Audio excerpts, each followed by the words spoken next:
WW 1310 AM in Ottawa. And CJET 1011 FM in Smiths Falls and the Valley. Number 1 for local news, traffic, and weather for Ottawa and the Valley. This is City News 1011 everywhere. It is Thursday, February 9th. Good morning. I am Damilola Unime. Right now in Ottawa, freezing fog, -5, feels like -10. In Smiths Falls, it is -3. And here's what's making news in Ottawa and the Valley. A Smiths Falls-based cannabis company is cutting 35% of its workforce. Canopy Growth says the layoff of 800 of its staff will take place over the next several months. The company will also close its Hallmark facility based out of Old Hershey factory. So they'll move post-production operations to the site just across the street on Lorne. And still no known motive and why a city bus was driven deliberately into a daycare in Laval, Quebec, killing 2 children and injuring 6. City News reporter Kevin Meisner joins us with the latest. The suspect lives about 10 kilometers away from the daycare, where neighbors describe him as a polite, quiet man who could often be seen playing with his own 2 young daughters. Yet witnesses say the bus driver was screaming incoherently while tearing off his clothes just after the bus smashed into the daycare. This woman lives nearby. I saw him when the police dragged him in the vehicle. His eye was like popping out, and he was nude. He didn't have any pants.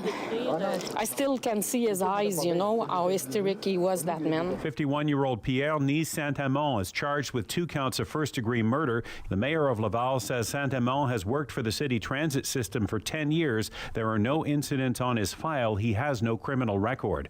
Kevin Meisner, City News. With the weather forecast for Ottawa and the Valley, here is City News weather specialist Denise Andriachi. A guaranteed high of +3 today. Will hit that much later on when the winds shift direction.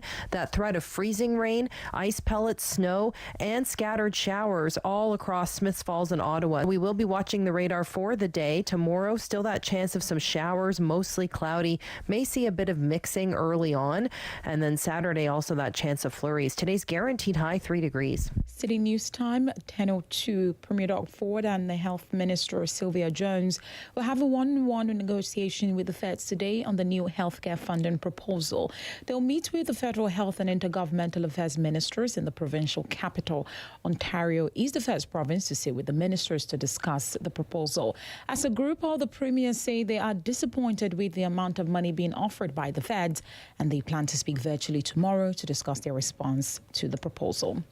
The first UN aid truck has entered rebel-held northwest Syria from Turkey, where the earthquake killed more than 19,000 people. The first convoy of UN aid finally crossing the Turkish border and entering opposition-held northwest Syria. Officials at the Bab al-Awa crossing say 6 UN trucks crossed into the territory held by the Syrian opposition. That area has been incredibly inaccessible to aid groups for both logistics and political reasons. The UN's envoy to Syria says quake victims in this area, quote, need more of absolutely everything. 4 million, many displaced by war, already relied on humanitarian assistance before the quake. Jordana Miller, ABC News, Jerusalem. I am Damilola Unime. For news anytime, follow up online at ottawa.citynews.ca. Connecting you and your community. This is the Sam Laprade Show on City News 1011 FM and 1310 AM. Thank you for joining us here on Thursday, February the 9th. We appreciate you spending time with us on City News. We know that the lives of so many changed about 25 and a half hours ago, and I can't imagine what the families in Laval, Quebec are going through. The whole community is grieving. I would even say the whole country is grieving. It has definitely been a very, very difficult story to lose 2 children in such a horrific way. That bus crash in Laval, Quebec yesterday, just taking the lives of 2 children and disrupting the lives of so many. I wanted to start today talking about grief. It's not a topic we like to talk about, but the reality is, even if you're, removed, even if you're living in Ottawa, there is some sort of grief that happens when we hear these stories. There's grief that happens when we hear the story of the earthquake in Turkey and Syria. Over 17,000 people have lost their lives. I wanted to talk about grief today, and I wanted to do it with Dr. Martin Rovers. Hello, doctor. Hi, good morning. Thank you for joining us from Capital Choice Counseling. Dr. Rovers, like I said, this is a really difficult topic. It's not something we get together with our friends and say, tonight, we're going to talk about grief. I mean, this just isn't the way we operate. When I heard the story yesterday, and of course we shared it here on City News as the morning went on, and of course the sad news came to us about 20 after 12 yesterday that 2 children had lost their lives. Immediately, your heart goes out to the families, and there is a little bit of grief for everybody that even hears this story. Would you agree with me? Oh, I'd probably say there's a lot of grief for certainly the people involved, the people who hear about this. You think of your own children. And I think I would add the word trauma here. There's a lot of trauma going around in this in terms of the deep effect of such a tragedy, you know? Well, and I think to add to it, it's such a bewildering story, right? I mean, just all of the details that we're hearing. And I think to your point about being a parent, I think everybody that's ever dropped their kid off, whether it be at a daycare or a school or soccer practice or whatever it is, you think you're leaving that child in a place where they're safe, and to think that a city bus rolls through the front of that facility, it's incomprehensible. How should we, if we're distant from it, of course the families and everybody dealing with it from a close perspective, that's a whole other level. But for somebody that hears the story, whether it be from us here on City News or they've seen images, how do we process this? Talk, I think, is probably the best thing, at least to mention it. It depends what circle you're in. If you're in the circle of the 2 children who have died, or the other kids in the daycare, that's one kind of circle in there. And I think hopefully there's professionals being brought in to do the crisis intervention work right there, which is just talking and listening and crying and screaming if we need to, just to express the deep trauma and the grief that we have in that circle, inside circle. Then, as you mentioned, there's other circles. We think about ourselves, our children, or even bringing to mind losses that we've had in our lives recently or in the past. And then we think, okay, what's life like, and is life safe? And I mean, I think in here I would add a few things. One, grief is normal and healthy and a necessary part of being human. We all have losses. We all do suffer. The human race has all that built within. And so as smaller griefs come into life, let's talk about them. And as bigger griefs come in, let's live with them. And as a trauma like this comes in, I mean, you almost got to break it down. There is the trauma crisis stage at this for the people inside, or even for us to say, oh my gosh, what's this mean? And stuff. So there is an immediate kind of crisis intervention that professionals need to be brought in for, and they're often very good to do that, which is excellent. And then there will be a little bit later, like when it's kind of ready, the grieving phase. For those on the inside of the story, for us, even, in talking about it a little bit, we go back to the grieving phase and just there's different feelings or kind of series of things that we go through, like the shock, the trauma, the denial, even how can this all happen? And months down the road, we get into kind of the normal grieving process. There's anger, there's depression, there's bargaining in life around that. Mm-hmm. And normal grief of loss is, a year, 2 years of this kind of magnitude.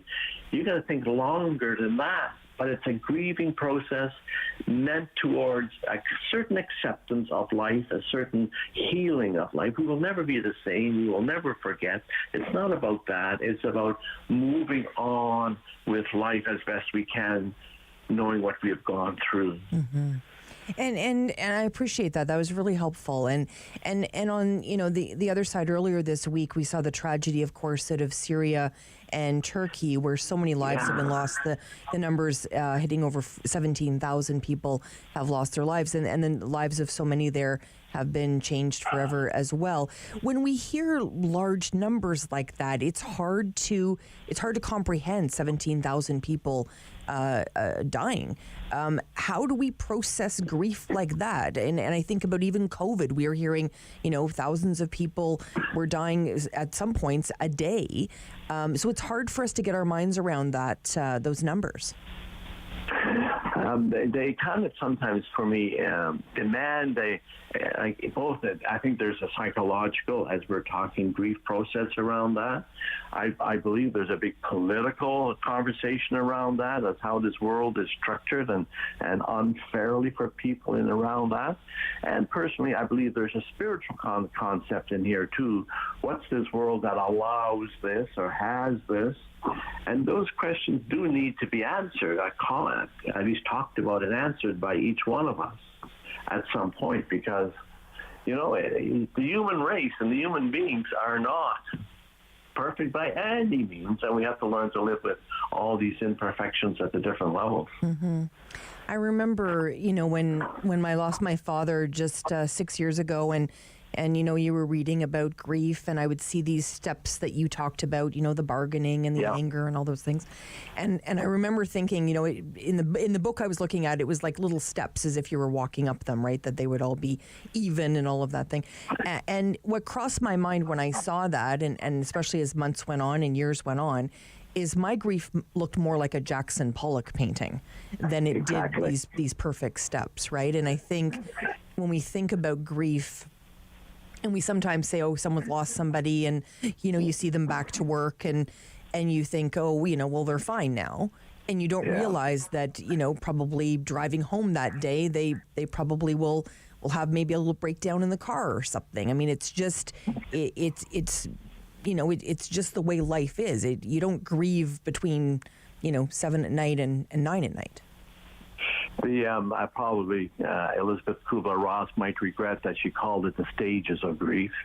I believe they are experiences and emotions and growth in grief, and they're not clean and they're not straight. They go around in circles and they come back and bite you again, and you'll be doing that, as I say, for years down the road, and all of a sudden catch yourself crying. You wonder what, and then, oh yeah, Dad, or this other piece down the road.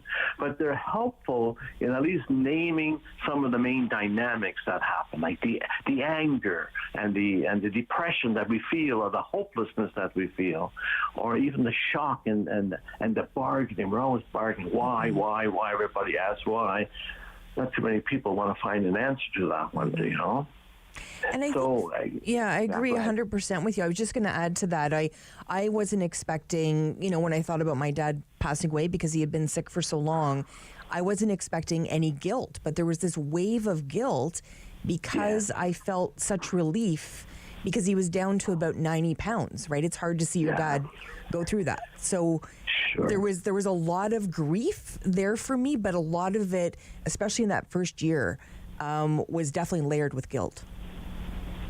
All real and all natural and normal parts of the grieving process in there, And the other one that I think is hard, especially in the more immediate loved family situation, is a bit of the anger to the person who has died, in the sense of, you want to say, how come you didn't take care of yourself and things like that. And as therapy, a therapist, everybody's got their workplace benefits. Use them, because sometimes a therapist just helps you to see the whole story from a little different perspective, and you say, okay. I do want to say again at the end, it is normal. Tragedy is normal, dying is normal, grieving is normal, part of being a human being. So let's learn how to deal with that in a normal sense. Mm-hmm. And it's interesting. We had a discussion yesterday, in terms of the newsroom here. We get this kind of news and we have to share it publicly, and that's our job. And you know, we're you know, not happy to share the bad news, but we're happy to be here and provide that service. But it can be tough on you know, people sharing that as well. And I think about first responders yesterday. I think about you know, anybody that would have just been walking down the street yesterday and witnessed that. You would think, you know, you were losing your mind. You would think you couldn't believe what you were seeing. So there's lots of different people, I think, that see this differently. And your advice today has been really appreciated. Dr. Rovers, where could we go for more information if there's a resource or two you could send us? I mean, there's lots of good therapy. People in the city of Ottawa, Capital Choice Counseling, it has 40 therapists. Most of them are trained in the grieving process in office or online as they choose. Just I like to say, just phone, use your benefits, spend them. Just like I use my massage benefits every year, just spend them for a better awareness of self, awareness of life, and moving on through this, you know, never to be forgotten, but moving through it. There is a door out of grieving at some point. Mm-hmm. Wise words. Thank you, Dr. Martin Rovers, for joining us today from Capital Choice Counseling. Really appreciate this discussion on such a sad day, the day after we learned the tragic news that 2 children had lost their lives in Laval, Quebec, after that horrific bus incident yesterday. We're following the story obviously very closely here. If we hear anything out of Laval, Quebec, in terms of any updates, you will hear them first on City News. Stay with us. Sam Laprade will be right back on City News. 101.1 FM and 1310 AM. Bum, bum, bum, bum, bum, bum, bum, bum. $20. $20. We're on the line for $20. Next time on Simply Cooking by Chef, we're going to be making creme brulee, a risotto with wild-caught salmon, lemon, and fresh herbs, and my favorite mista salad. We can be hurt. We can be bruised. We can be broken. Slowed down, confused, and even numbed. But we can't be defeated. We're built on a foundation that's strong, our mission unwavering, and together we'll beat as one.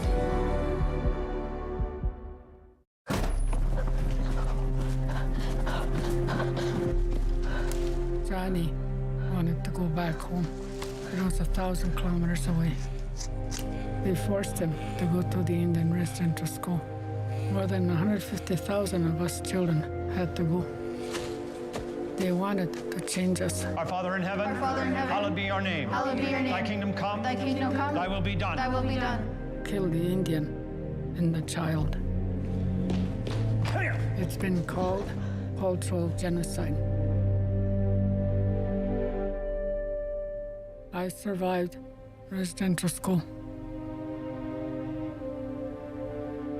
My brother Johnny did not. Chani Wenjack was one of thousands of children who died due to Canada's residential school system. More than 80,000 survivors and their families still live with its legacy today. Everyone loves a snow day, but less fortunate kids in Ottawa are missing out because they don't have a warm winter snowsuit. Help kids in need and have fun at the same time by joining the Snowsuit Fund's Snow Angel Challenge. Simply fall back in the snow, make a snow angel, and upload your photo or video to social media. The Snow Angel Challenge, a very cool way to help keep kids warm. Visit snowsuitfund.com to learn more and donate. Hello, I'm Jim Deeks, host of Canada Files. I hope you'll join me each week for interesting and informative discussions with some of Canada's most impressive people. Little brown girl, Hey, I'm Picasso in Vontief. I'm so happy to be involved with Encore Ottawa Season 3. I can't wait for you guys to see what I have in store for you.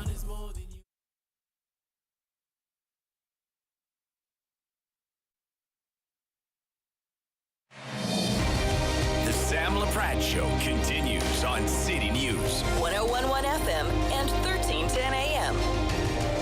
Well, thank you so much for spending time with us here on City News. We're all watching that beautiful Rideau Canal and wondering, will it be for 2023 for Winterlude?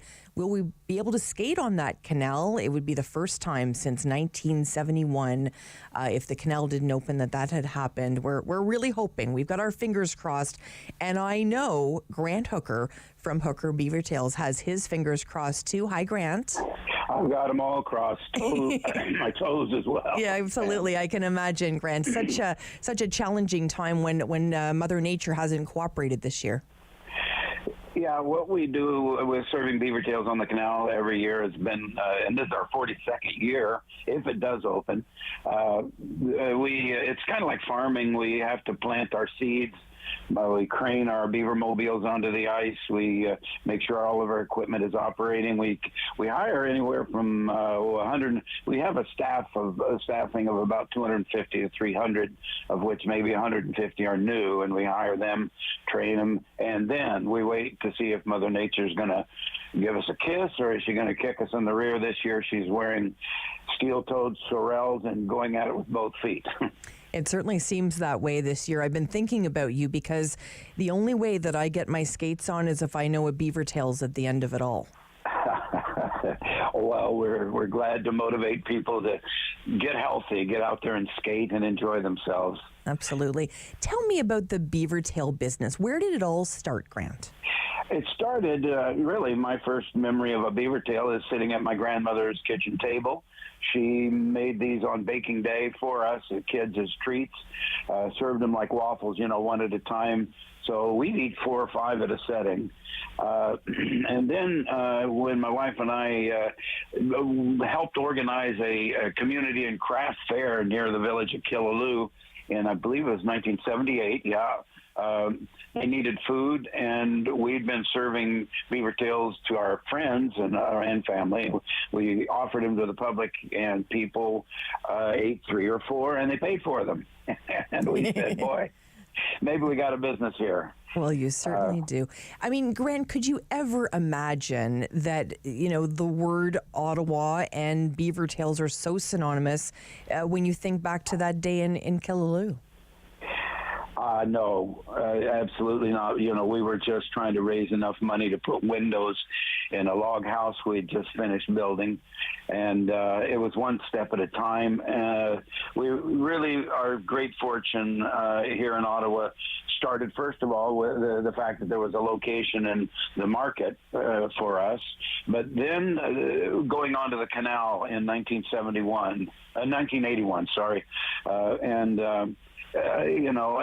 people really loved beaver tails on the canal, and that put us on the map.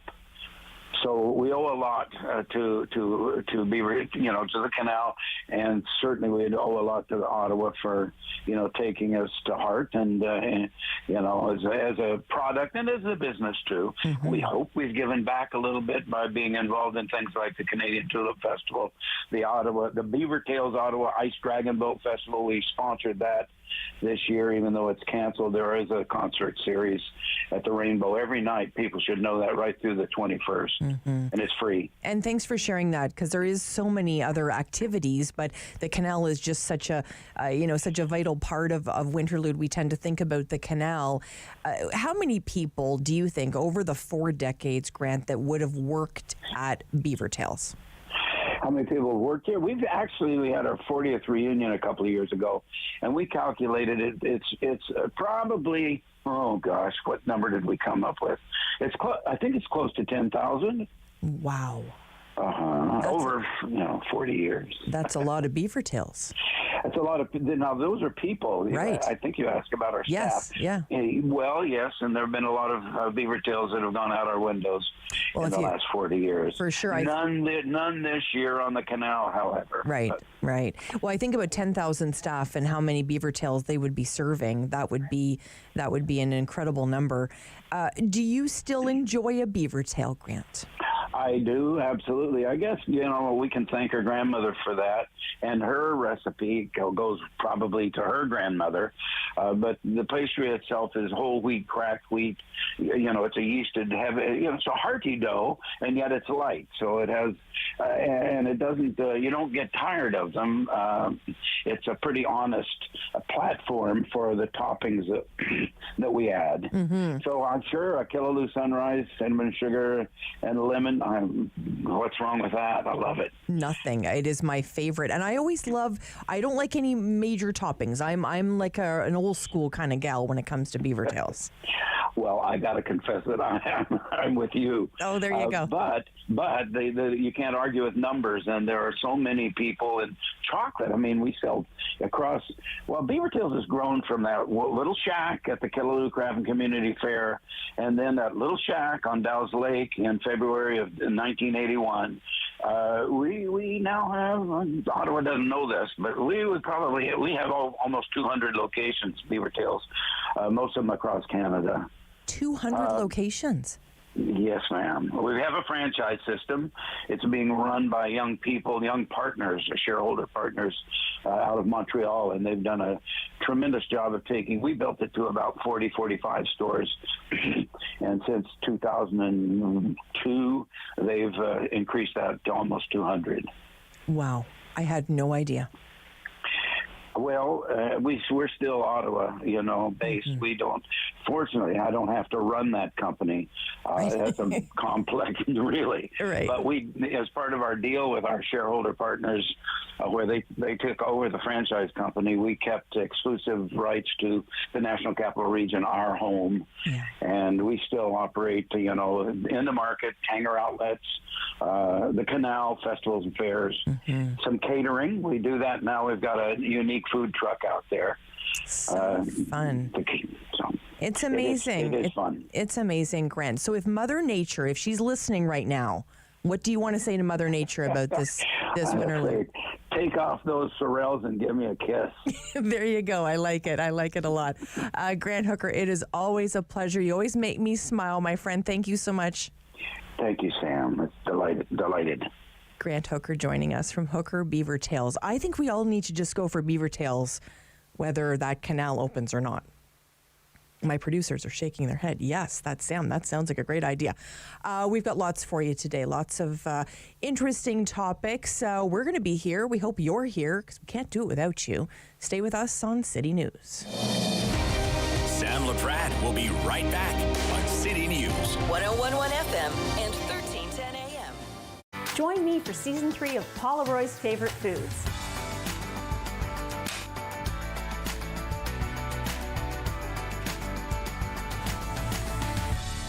Whew, that was a lot. I think I need a nap.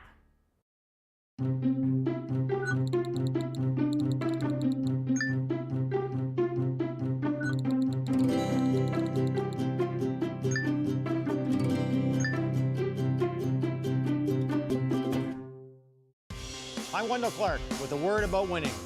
We all know it takes a team effort in any sport and with any challenge. You can be a part of the winning team that shuts out impaired driving. Whether you're out on the town or just hanging out with friends, drink responsibly. Always have a plan for a safe ride home for yourself, your family, and your friends. You'll be helping to shut out impaired driving.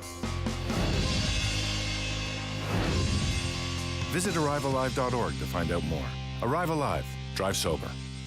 Hey folks, it's me, Giovanni Patini, the host of the RTV quiz show, the hottest show on television.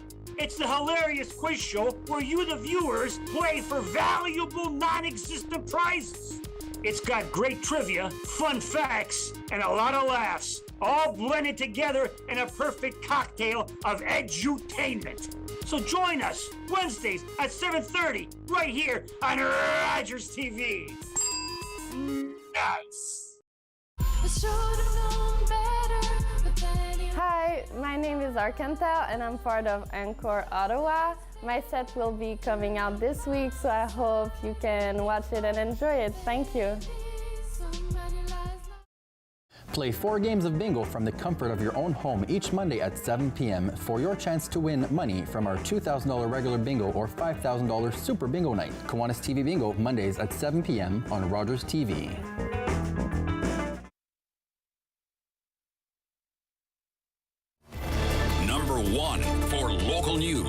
traffic and weather for Ottawa and the Valley.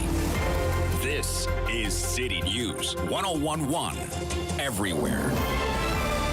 It is Thursday, February 9th. Good morning. I am Damilola Unime. Right now in Ottawa, -4, feels like -10. In Smiths Falls, it is -2. And here's what's making news this hour. Freezing rain is in the forecast for Ottawa, Smiths Falls, and much of the Eastern Ontario region. City News weather specialist Denise Andriachi says to expect a mix of snow and ice pellets in the afternoon before transitioning to freezing rain in the evening, then rain at night. Environment Canada has issued a freezing rain warning for much of our region.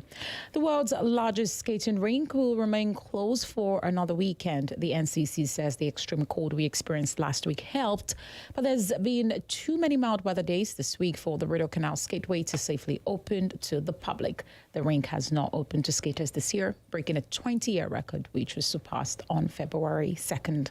And the Ontario legislature is eyeing a full shutdown for major renovations. A report is underway to determine exactly what work is needed on the 130-year-old building. While Legislative Affairs Minister Paul Calandra says it is clear it will not come cheap. Calandra is involved in scouting a new location for the Assembly, and he hopes that when the next provincial parliament convenes after the 2026 election, it will be in a different location, one that is relatively close. City News time is 10:31. I am Damilola Unime. For news anytime, follow up online at ottawa.citynews.ca.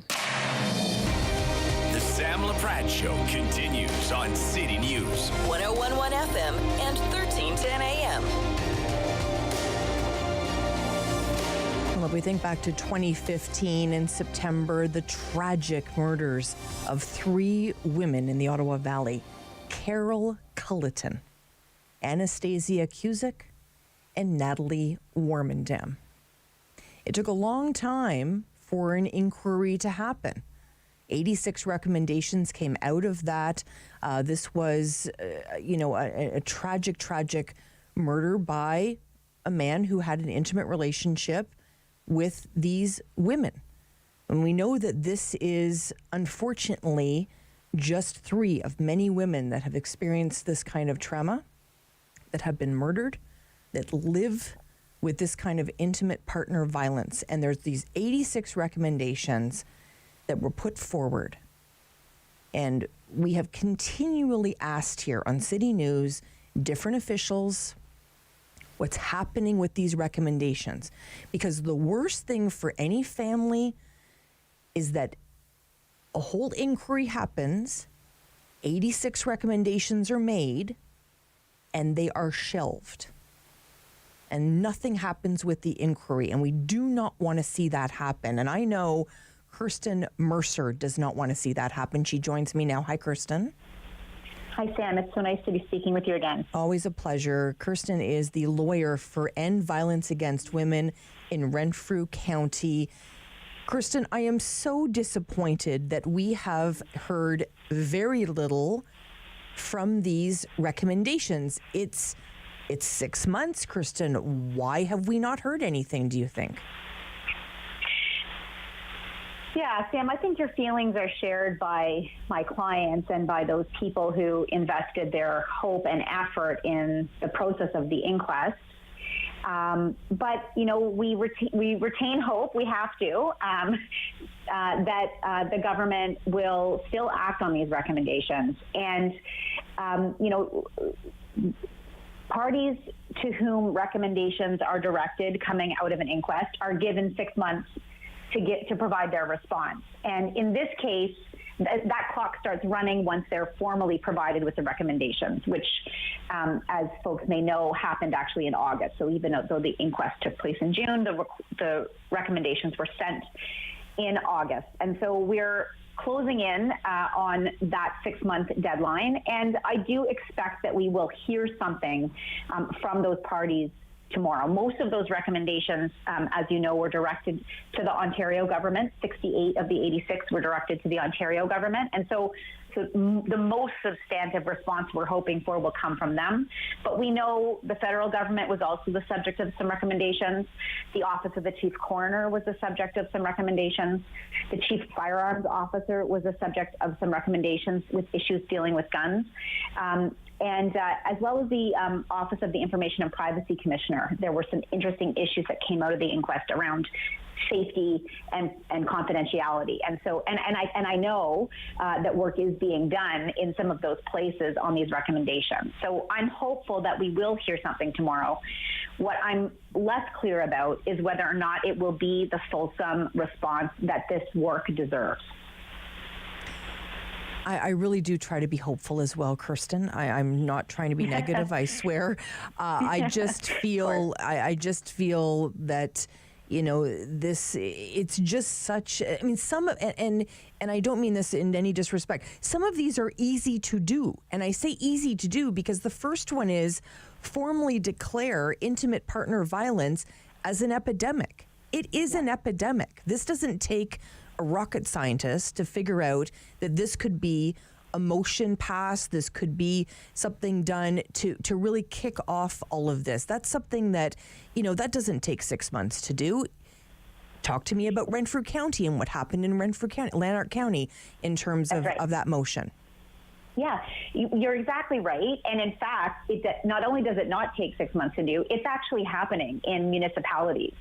As you mentioned, Lanark County has adopted a resolution at the municipal level declaring that indeed intimate partner violence is a health crisis, an epidemic. And we know that Renfrew County is looking at that as well as a number of municipalities across the province. We have seen these recommendations really land in an impactful and meaningful way with communities across Ontario, particularly remote and rural communities, where they don't always see their issues and their perspectives front and center in these policy discussions. And that's part of why this inquest was so important, was that it was an intentional look at a very remote and rural, a huge county, and the way in which intimate partner violence plays out in that context.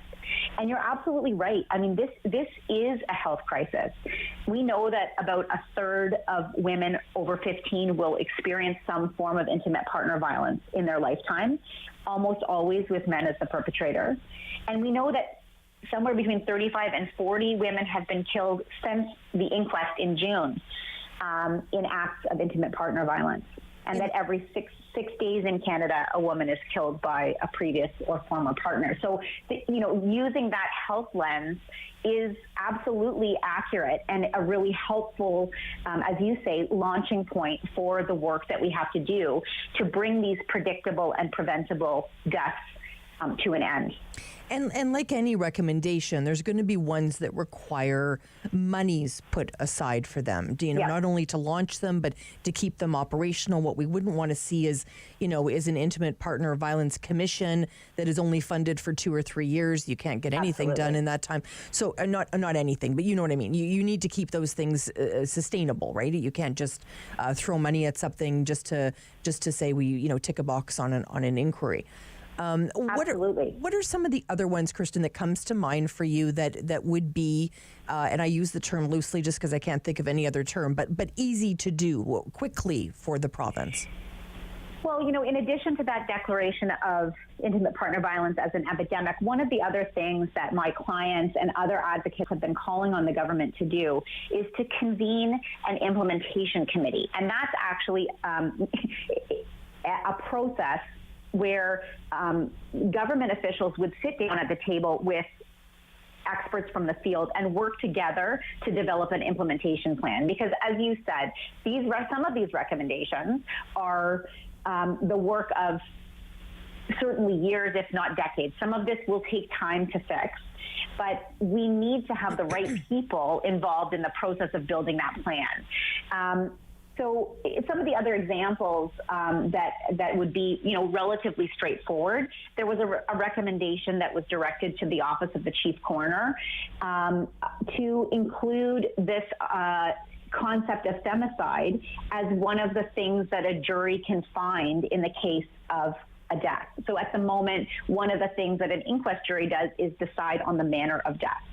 And one of the recommendations was inquest juries should be given the option to say, actually, based on the evidence we heard, this was a femicide. And one of the reasons why I think that's so important is that it will help make these deaths more visible. Because I think most of your listeners, when they hear this stat that every 6 days a woman in Canada is killed by a previous or former partner, that a third of women will experience intimate partner violence, that 35 to 40 women have been killed by their current or former partners since June. That number, when you really think about it, is staggering. And these are deaths that we often don't see reported. There isn't a lot of visibility on this. And so by using that language, again, no cost, right? There's some work to do to make sure that we understand what that term means, that we're careful about how we use it. And that's important work. But that recommendation would be one that could be implemented in a fairly straightforward way. You talked also about the idea of a intimate partner violence or gender-based violence commissioner, a survivor advocate to help as these processes are going through the criminal justice system. We've talked a lot about the experience of survivors as their case goes through the system. There are a number of reforms, and then there's stuff that's actually already being done on the ground. This is actually, Sam, the place where I get my hope, is that these recommendations are actually being lived out already at the community level. People are doing what they can to make these changes on the ground, and that is such a powerful example of leadership coming from the ground up. And what advocates are saying is we just need our government to meet us there. We need these resources to come on side to support the work that we're already doing to keep people safe. And we need to fix the funding formula, because at the end of the day, there is a financial implication here. We need to fix the funding formula so that we don't treat this like a one-off project that gets refunded every 3 years, as you mentioned. We have to see this as a vital public service addressing a huge social problem. And, the reality is not fixing it also costs us money. This is a very expensive problem for Canada. Experts think that $7.4 billion a year is spent dealing with the impact of this kind of violence, direct and indirect. So it's not that it doesn't cost anything to ignore it, right? The status quo is expensive too. And not only does it cost us money, but it costs people's lives. Wow, that's very impactful the way you outline that, Kristen. And when you were talking about the amount of women that lose their lives and, are fleeing and that type of thing, I also think about the generation that watches that happen. The generation that watches their father beat their mother, the generation of children that are growing up without either parent because the father has been incarcerated and because he's killed their mother. This is a continuing thing over generations. And when I look at recommendation number 32, to provide that specialized training for police officers as well. And sorry, that's number 30, providing that training for police officers. Number 32, establish a provincial 24/7 hotline for men who need support to prevent them from engaging in intimate partner violence. Because what ends up happening, Kirsten, is women like you and I talk about this all day long, but at the end of the day, and we can have 86 recommendations, we can do all this, but at some point, the violence has to stop and men have to be brought in and be part of this solution as well. Yes, Sam, you're exactly right. And I think what advocates like Eva are saying is, yes, we need to have services for women. We absolutely do, and we need to do a better job of that. But we have to stop this problem from happening. And that means services for perpetrators, including the one that you mentioned. So the idea of a hotline, there are examples that the inquest jury heard about of places where this is happening. And it's not going to work to turn things around in every case, but if that relatively small service can help to prevent some cases, that can help redirect anger or violent behavior in some cases, then absolutely it's something that we should be doing. And so we need services for perpetrator, and we know that we're not doing the job of that we should be doing. We know better, and we're not doing better. And then we need more systemic reforms, right? This kind of education that you talked about, this ability to intervene with kids who have experienced and witnessed violence. We know that this is a huge problem. It's one of the biggest reasons why child welfare services are engaged in this province, is where there's been violence in the home.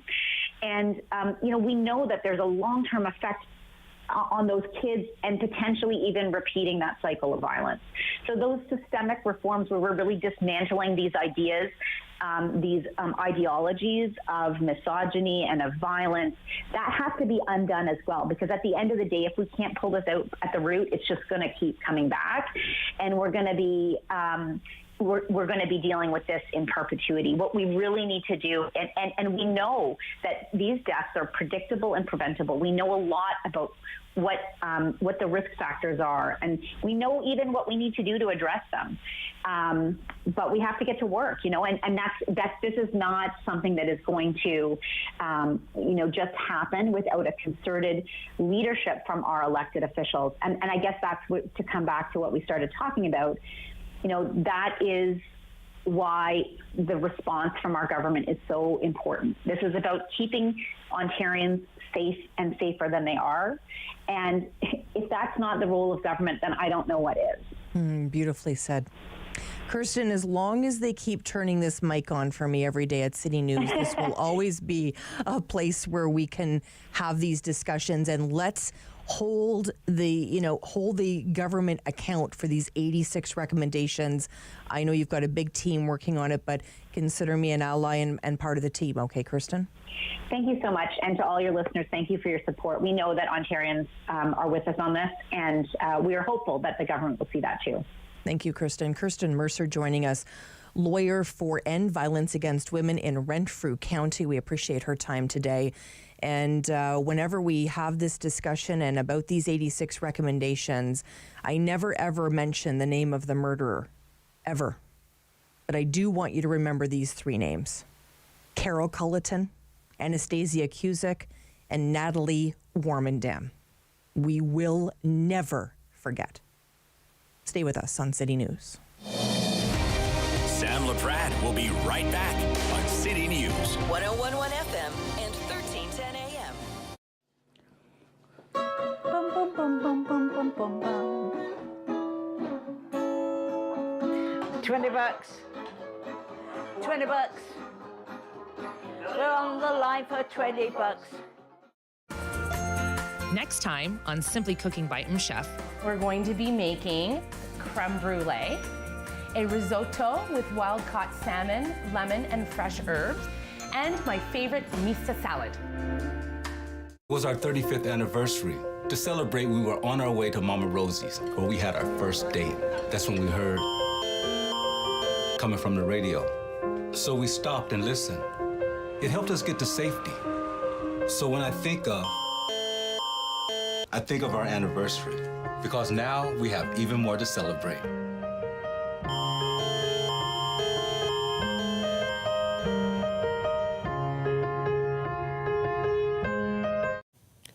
On Thursday's Daytime Ottawa visual artist Angelina Baruco joined us on the show. She's going to tell us about her latest exhibition titled Pandemic Fine. We'll also talk to family fun expert Anna Huck to tell us about some great Valentine's Day ideas and gifts for the kids that doesn't include that sugar buzz. And a local author will be joining us on the show, and we get to celebrate the fact that they are one of the first Black Canadians to own a book publishing company.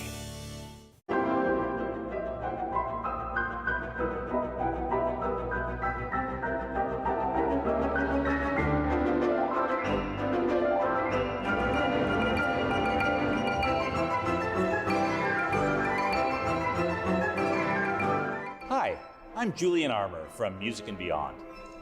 Join us for a new show this spring on Rogers called Music and Beyond Presents.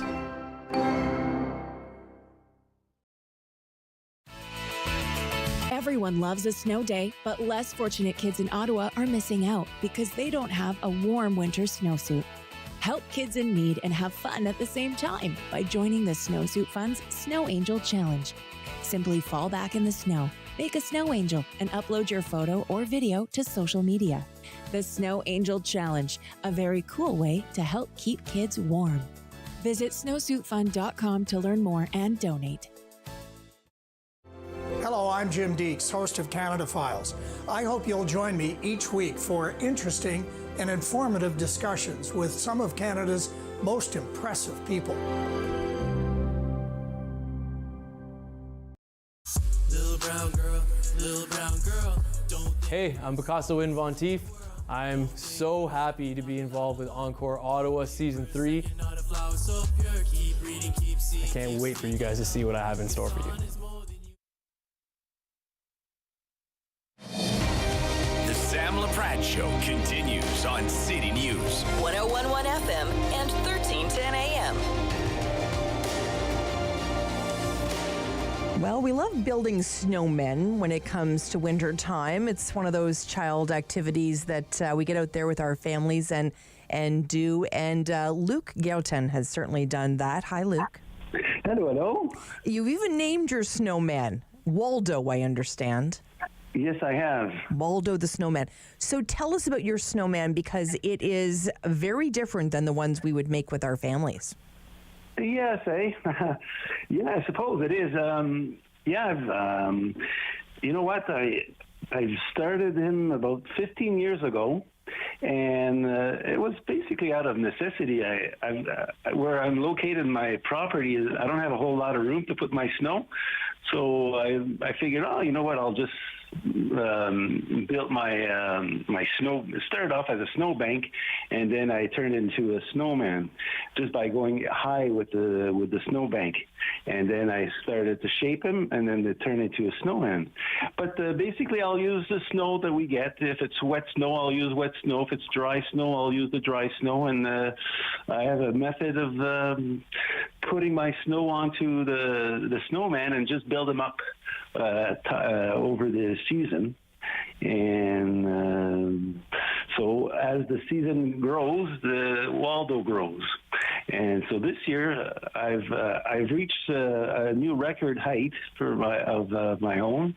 It was 23 feet tall, and which was as high as my house. And that's the goal that I had this year. Okay, I was going to try to reach that height, and I finally did it. So I'm pretty proud of it. And Waldo's been in the neighborhood for many years, and he's becoming an icon. And I've always dressed him the same way. He's got the same hat, the same nose, and he represents my grandpa. Aw. And tell me, Luke, is everybody happy about Waldo? You know what? I'll say 99.9% of them. Mm-hmm. There's a few on our street that doesn't like him. I think without naming names, maybe they find that there's a bit more traffic. I think 2 years ago with COVID, it did brought a lot of attention because there was nothing else to do. Right. Everything was closed, and it was announced that Waldo was up, and people were showing up and taking pictures. I was having a fundraising for the Ottawa Food Bank back then. I think we raised close to $5,000. Wow. And I keep the street nice and clean. There's not another street in Ottawa that has the snow moved away from right up to the curb. Like, so there's a long strip of area where a car can park, and they come out and they take their pictures, and then they're very, there might be the odd time where someone might just drive by and maybe park sort of half halfway into someone's driveway. Who knows? I'm not too sure, but I've heard a little bit of complaint about that. But, I mean, gee whiz, people are, I think, and generally they're respectable of that. And well, he certainly is a beautiful sight, and I'm glad so many people are enjoying him. Luke, thanks so much for sharing the story of Waldo the Snowman. Oh, well, sure. Thank you. Thank you so much. And speaking about snow, we have the one and only Denise Andriacci from City News. She's our weather specialist. Hello, Denise. Good morning, or good afternoon almost, actually. Almost. And very active on the radar already. Absolutely. Did you hear that snowman, Denise, has reached 23 feet tall? Can you imagine? Oh, I love that. My son would be thrilled. Absolutely. Absolutely. Yeah. lots of weather coming our way. Break it down for us, Denise. Well, we're seeing lots of types of precipitation today. The big concern, of course, is this freezing rain warning that's been issued for Ottawa and Smiths Falls. And we are seeing that risk, but there's quite a bit of mixing involved. So it's not straight freezing rain. We have some light snow already falling in Smiths Falls, and we were expecting this late morning, early afternoon, just to sort of start to see that precipitation. And what it's doing is moving through the next couple of hours, probably as some mixing, and that freezing rain threat is going to stick around a little longer for Ottawa than Smiths Falls. And this is because temperatures will be on the rise once the winds shift direction. So the big concern is going to be ice accretion of about 2 to 5 millimeters. And that doesn't sound like much, but it really is. It's such a dangerous type of weather to be navigating the roads in. It's the most difficult to treat for crews out there. And on top of that, we've got snow, ice pellets, and rain. And we know all the school buses were canceled here in the Ottawa area today. So that really gives a nod that they're looking at the forecast, probably listening to you, Denise, knowing that of course that weather's coming our way for this afternoon. So more of a preventative measure there for school buses. Yeah, for sure. I mean, this freezing rain warning is expected to be in place into the evening hours. And so conditions are going to deteriorate. And I know that might be hard to believe. It's been a quiet morning in Ottawa. I mean, we've had some misty conditions, a bit of freezing fog as well. But other than that, it hasn't been overly unsettled. And, one thing that is a little tricky with freezing rain, it just falls. It's falling as rain. It freezes on contact. So it's going to be patchy and it's going to be hit and miss. Now, some of the higher elevations in the Ottawa region could also see 5 centimeters of snow, and that's even worse for crews to try to first get rid of that snow, and then they've got to treat the ice underneath it. So really taking that extra caution out on the roads, and your sidewalks, your walkways, see what you can do to just keep them safe as well. And if you're taking public transit, you need to be ready for anything, because we've got, like I said, so many types of precip probably falling throughout this afternoon and into the evening. Well, we're going to keep you super busy today, Denise, following all of this weather coming our way. Thanks for your time today. Thank you. Stay safe. You too. Denise Andriacci spending time with us today, City News weather specialist. You heard it here. Denise will continue to update us all day, so you'll want to lock it into City News for sure. We've heard some news today out of Smiths Falls regarding Canopy growth. Former CEO Bruce Linton is going to join us. We want to get his take on this. You'll want to lock it in to City News. Sam Laprade will be right back on City News. 101.1 FM and 1310 AM.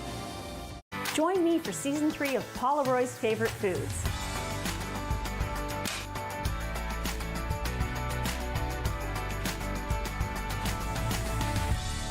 Whew, that was a lot. I think I need a nap.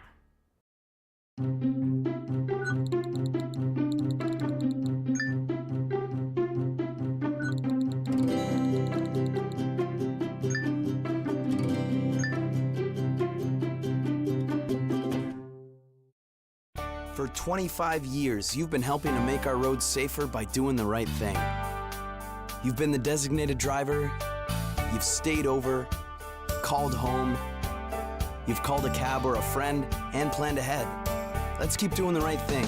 Support sober driving by getting yourself and your friends home safely. Do the right thing. Visit ArriveAlive.org to find out more. Arrive Alive. Drive sober.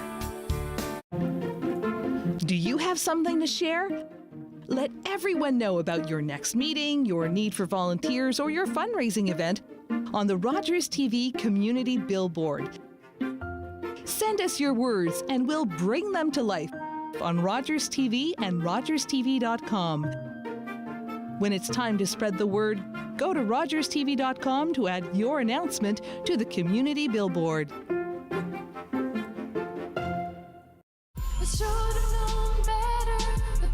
Hi, my name is Arkantel and I'm part of Encore Ottawa. My set will be coming out this week, so I hope you can watch it and enjoy it. Thank you. Play 4 games of bingo from the comfort of your own home each Monday at 7 p.m. for your chance to win money from our $2,000 regular bingo or $5,000 super bingo night. Kiwanis TV Bingo Mondays at 7 p.m. on Rogers TV.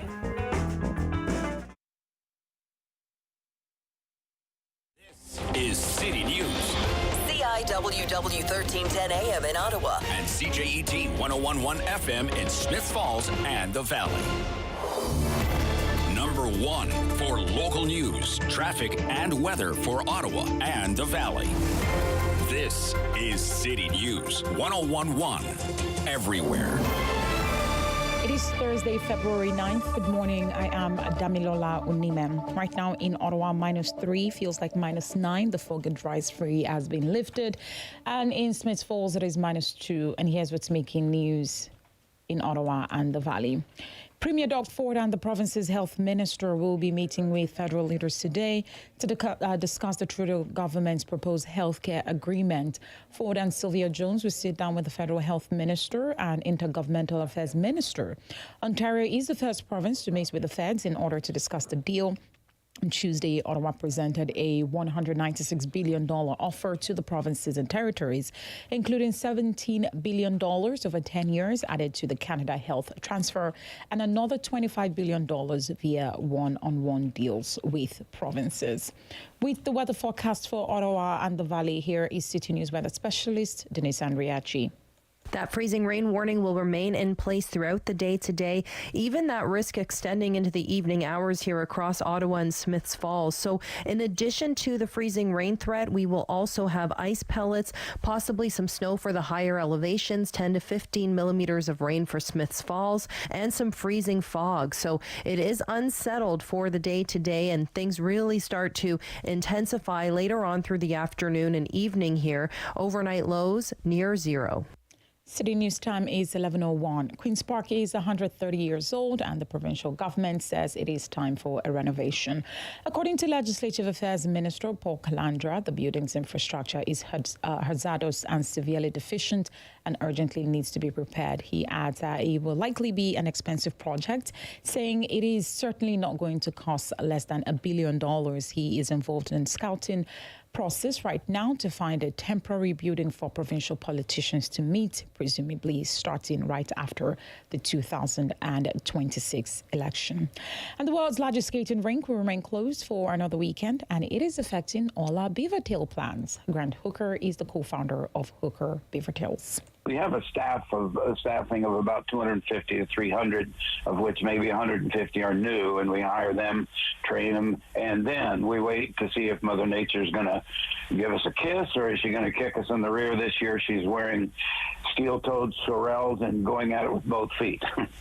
And if the Rideau Canal Skateway Ring does open, it will be the 42nd year the Hooker BeaverTails has served the Ottawa community during Winterlude. Rescuers in Turkey and Syria have worked for a third straight night in freezing conditions, desperately trying to find survivors of Monday's devastating earthquake as the number of dead continues to climb. The death toll has now surpassed 19,000. City News reporter Laura Carney is here with the latest. Hope is fading that survivors will be found in these mountains of rubble. Freezing winter weather not only hampering search and rescue efforts, but also making life difficult for the survivors. Family members huddled together amid the destruction, waiting for signs of life. The BBC's Anna Foster is in southern Turkey, where heavy equipment has been brought in. That means that they don't believe anybody is alive in that building anymore. It's because of the conditions here and because of the cold, means that only after 3 days, anybody who is still alive in these collapsed buildings their chances are far slimmer. And that's being seen in many regions, rescue efforts becoming grim recovery efforts. Canada has deployed a disaster assessment team to Turkey, and Ottawa is planning to send $10 million in aid and will match donations to Canadian Red Cross relief efforts up to another $10 million. Laura Carney, City News. City News time 11:04. Quebec Premier François Legault is expected to visit Laval today, one day after a bus crashed into a daycare facility, killing 2 children. 6 other kids were taken to hospital with non-life-threatening injuries. Witnesses at the scene said the bus driver tore off his clothes and started screaming after getting off the bus, and that several people had to restrain him before police arrived. Prime Minister Justin Trudeau says all Canadians are grieving and the federal government will do whatever it can to support the families.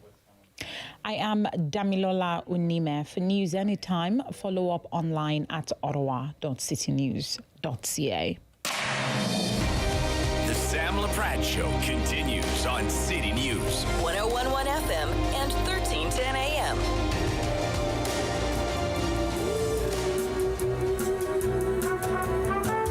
The moment I wake up, before I put on my makeup, I say a little prayer for you.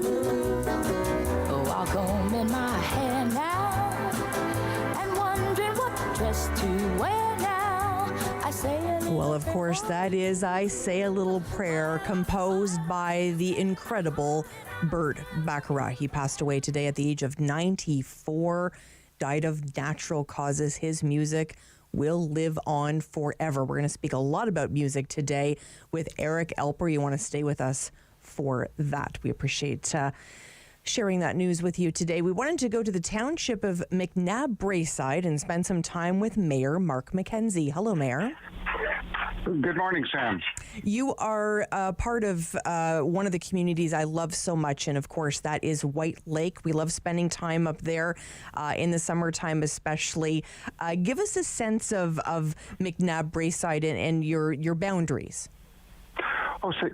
So yes, White Lake is one of our hamlets. We've also got Braeside, Burnstown, Glasgow Station, Loch Winnow, Pine Grove. So we're nestled in and around Arnprior, and if you're going to Calabogie, for example, down Calabogie Road, you'll pass through our township. We also technically border Ottawa, so we're nestled right up to the big city as well too, and we get a lot of visitors from Ottawa and other areas of Ontario to come and play in our township. So one of our priorities is to increase the recreation that our residents and other people that visit us enjoy, both indoors and outdoors. That's amazing, and for those that have cottages along that area, it's such a beautiful spot to spend time, and you know the whole area is really God's country. Some beautiful landscape up there. What's the population, Mayor, that you would have in McNabb-Braeside? We have about 7,600 people, and yes, we have 2 rivers that we enjoy. We border the Ottawa River and also the Madawaska River, which starts in Algonquin Park and winds its way through Renfrew County and comes through our township. Yes, there's a lot of cottagers that enjoy those rivers, and of course, White Lake, as you mentioned. We have a lot of cottagers and a lot of people actually that are turning their cottages into homes and are coming out to live. Mm-hmm. Well, I don't blame them. to enjoy what we have. For sure. It's gorgeous to do that. We spoke recently with the mayor of Renfrew, of course, Tom Sidney, and he was saying, yes, you know, so much of the infrastructure was built so many years ago that's one of the challenges they're facing is really working with the province to ensure there's enough money for that infrastructure. Is that the same challenge you would be facing, Mayor? Well, I was on council previously from 2014, 2018, and that was one of the challenges at the time. We did actually build 2 new recreation centers, one right in the center of the township and one in Braeside. And we've got a recreation staff that's like everybody dealing with the challenges of coming out of COVID. and the lockdown, so sort of starting all over again. And we've got a lot of programming in our buildings for all ages. We got video game fun for the kids, self-defense for the kids, and many seniors activities, pickleball, and everything in between. Archery, lots of things we're doing. Well, you had me at pickleball, Mayor. I love pickleball. So let me ask you this: what are some of the challenges? What are you hoping to accomplish in this term? Yeah, so that's really the main one. We've got a lot of things that we do as a matter of course. We've got to plow the roads. There's a lot of roads that we have to take care of, over 200 kilometers. With that small of a population, so that's always a big part of the budget. We've got our fire department. We need more volunteer firefighters, so we're shoring up our crew there as well too. And then for moving forward, it's really about recreation, keeping people active, getting them out of the house and doing community events, because we all went through that terrible time during COVID where we were pretty much cloistered, and it's fun getting out, meeting people, making new friends, enjoying the outdoors and other indoor activities. So that's really our focus. This new council, it's our first budget, so we're going through that budget process, and there's always some challenges there, and we're working through that. Hope to have the budget for the year passed by later in March or April. Do you have any sense yet of a tax increase? We're seeing tax increases anywhere sort of from 2.5% here in Ottawa. Toronto is sort of heading towards 5.5. We heard from Sean Panko and the Mayor of Smiths Falls, of course, and Tom Sidney, as I mentioned, about some increases there. Any sense of what you're looking at for McNabb Braeside? It's a bit preliminary to say that right now. We'd like to keep it as low as possible, but these buildings that we built are wonderful and whatnot, but we're actually starting to pay for them now, so we're taking that into consideration in any budget decisions that we're making. Mm-hmm.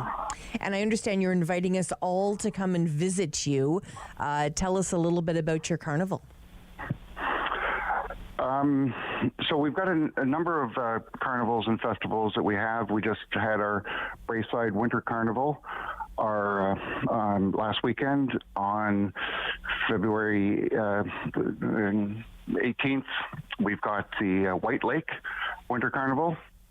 So we hope that those that enjoy White Lake in the summer will also be able to come and have some fun in the winter.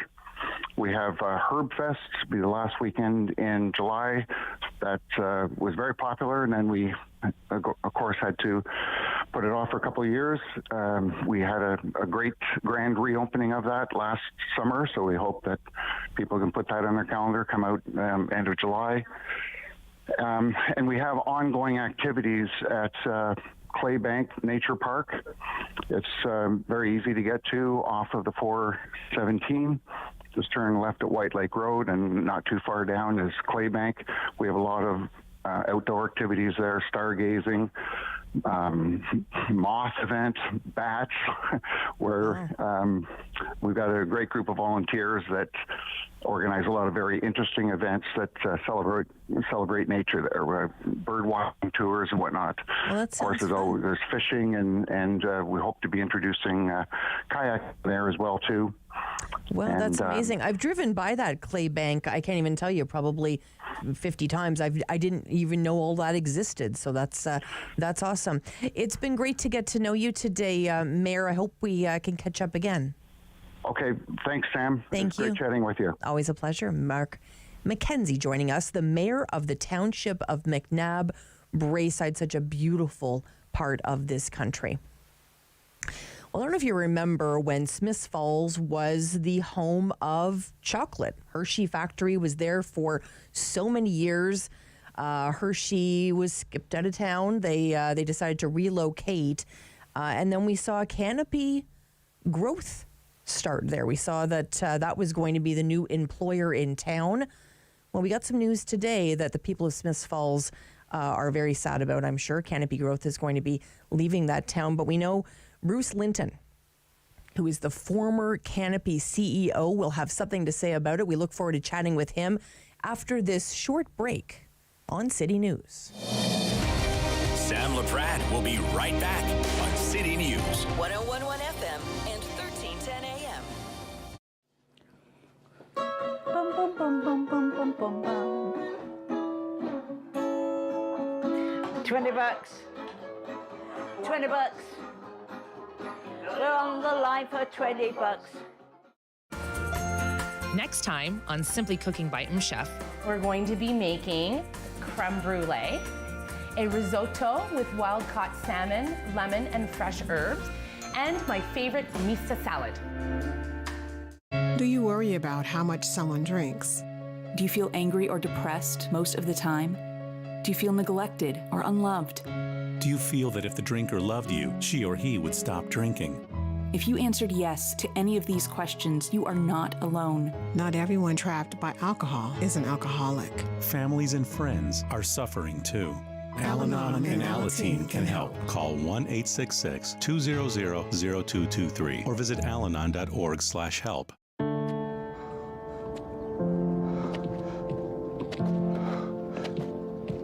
I'm not special. Cancer happens to people all the time.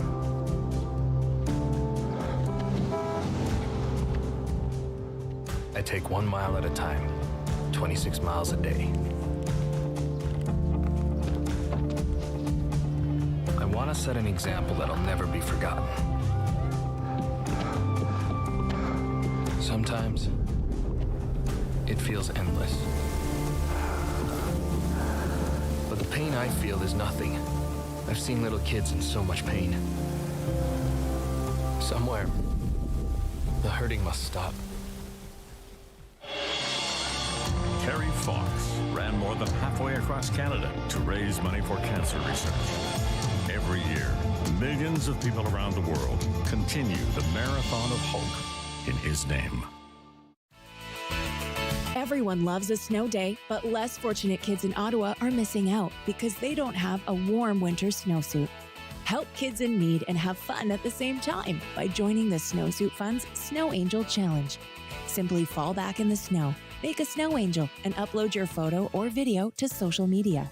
The Snow Angel Challenge, a very cool way to help keep kids warm.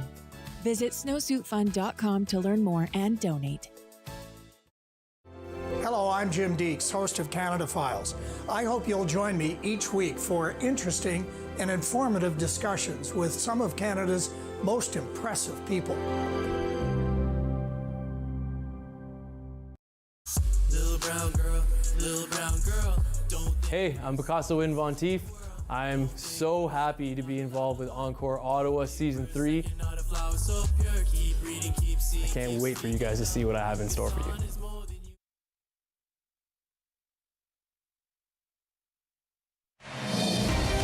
The Sam Laprade Show continues on City News. 1011 FM and 1310 AM.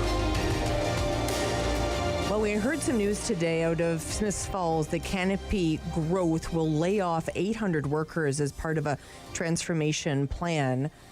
This will see the Hershey facility, of course, that Hershey company in Smiths Falls was there for so long, and it will be consolidating some of its operations. The Smiths Falls Cannabis Company has indicated the layoff will impact about 35% of its workforce and will take several months. This is quite a hit to the beautiful town of Smiths Falls. We have lots of listeners in Smiths Falls today. So we wanted to bring the perspective today of the former Canopy CEO, and that is Bruce Linton. Hi, Bruce. Hello, Sam. Bruce, when you heard the news today, give me your reaction. Well, it was like a bit of a gut punch, but it also made me think of Southwest Airlines. So, Bruce, why would you think of Southwest Airlines?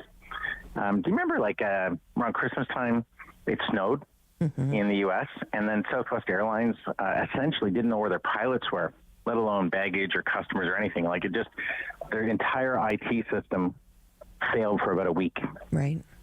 And the reason I think most people would agree that occurred is Southwest Airlines was originally run by someone who really liked airplanes and workers and being out there, and then for, I don't know, 8 or 10 years, probably a really good accountant took over and figured out how to cut all the costs. What they did is they cut all the costs, including why would you spend money advancing and building up computer systems when they're just fine until a snowstorm occurs and you don't know where your pilots are. And the reason I thought of that is the cannabis sector in Canada over the last, call it 4 years, has gone from about 1.6 billion, pretty big number, to more than 4 billion in total sales. Canopy, in the last almost 3 years, every quarter, every 3 months, has sold less cannabis than they did before. So they, in the market that more than doubled, their sales declined and in the last 12 months, they sold about 25% less cannabis than they did the year before. You say, well, how could, in a market that's doubling for cannabis, like, you know, that used to be pretty scarce stuff to get, how could you actually sell less every 3 months for 3 years? And the way you achieve that is have probably a pretty nice accountant run things where it's all about cost cutting. And last time I checked, the only way a company can be profitable is first they look at their sales. If your sales are growing and your expenses aren't growing as quickly, you can become profitable. But if your sales are rapidly declining, I don't know that you can cut your expenses fast enough to be profitable. And so the people of Smiths Falls and the many good people still at Tweed essentially are the victims of a very similar structure to what I think Southwest Airlines did, which is cut costs and forget about innovation and sales. And last time I checked, that doesn't work. It's so interesting, Bruce, because I think that analogy is really well placed. I when I think about Canopy growth, even now, I still think Bruce Linton.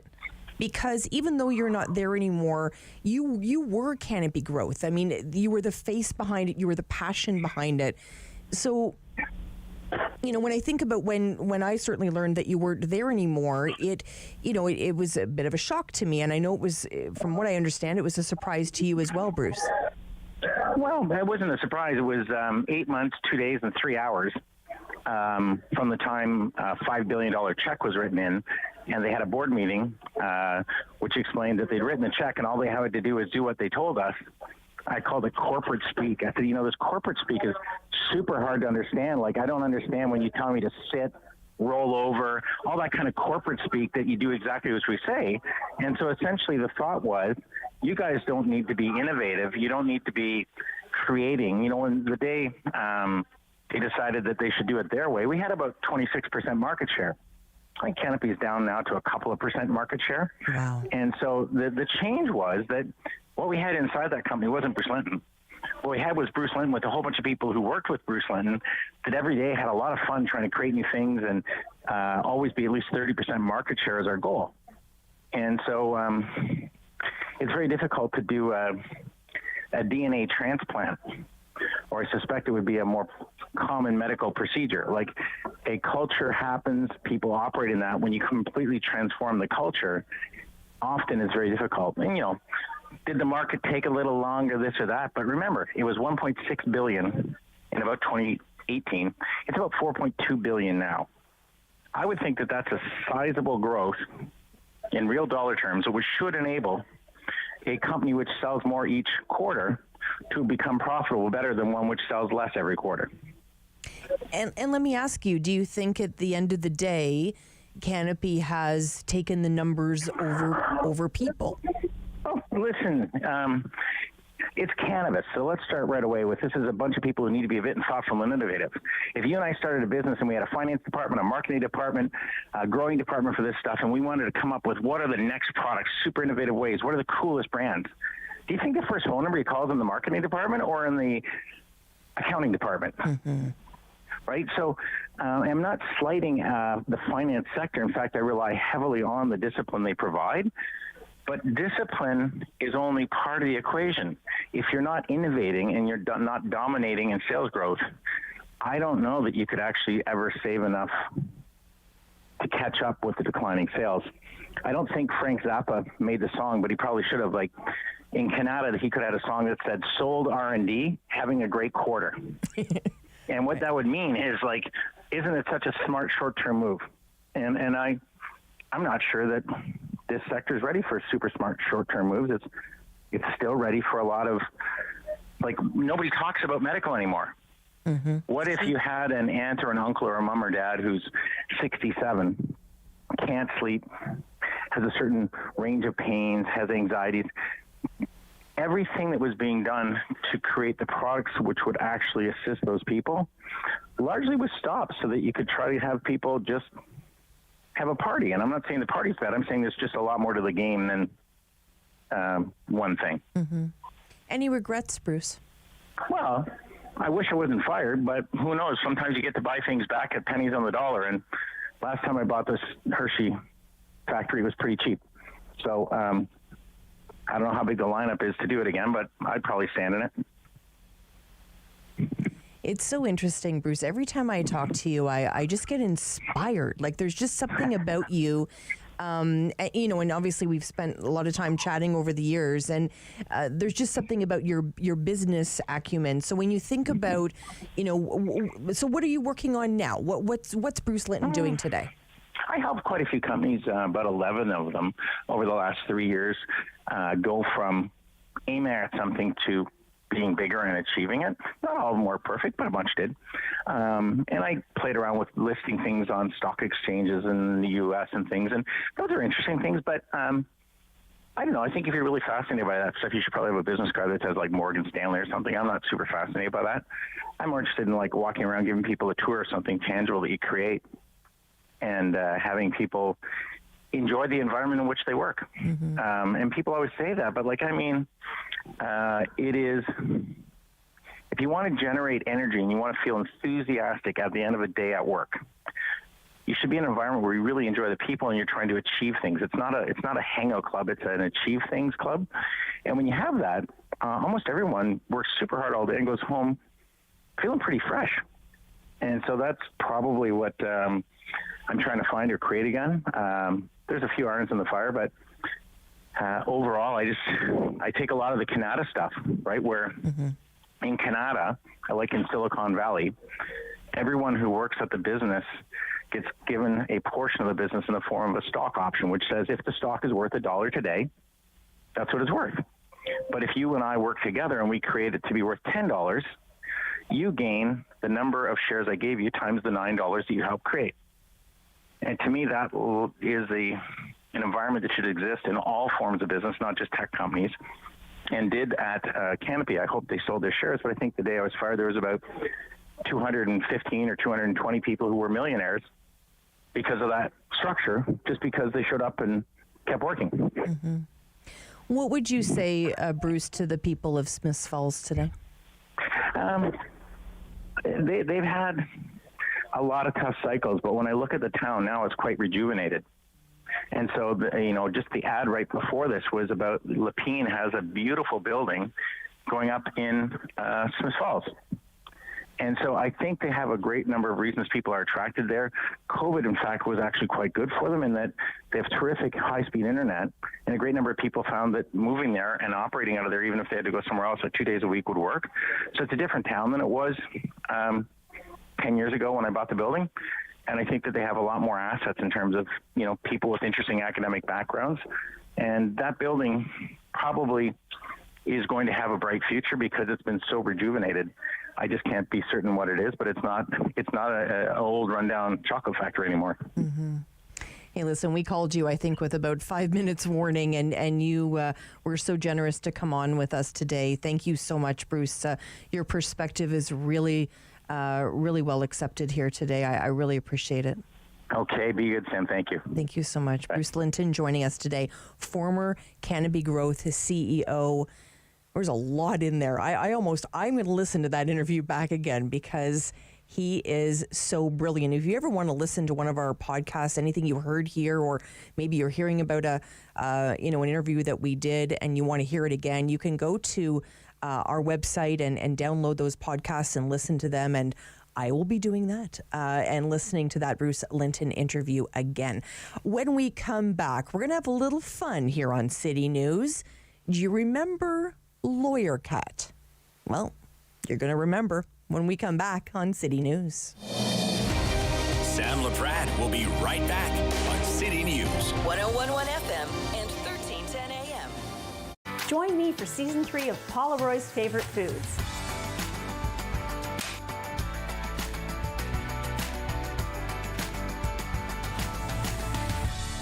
Whew, that was a lot. I think I need a nap.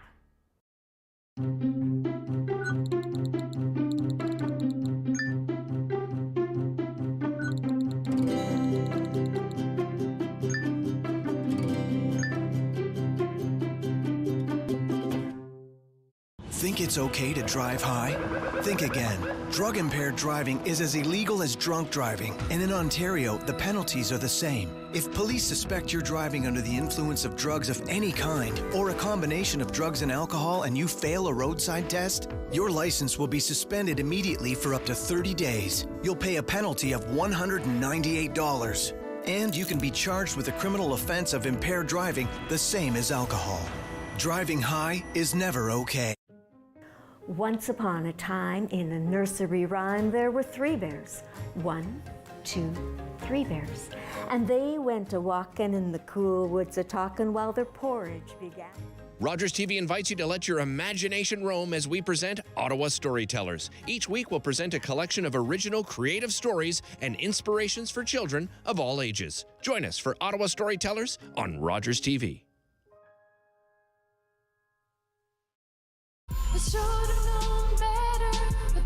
Hi, my name is Arkantel and I'm part of Encore Ottawa. My set will be coming out this week, so I hope you can watch it and enjoy it. Thank you. Play 4 games of bingo from the comfort of your own home each Monday at 7 p.m. for your chance to win money from our $2,000 regular bingo or $5,000 super bingo night. Kiwanis TV Bingo, Mondays at 7 p.m. on Rogers TV.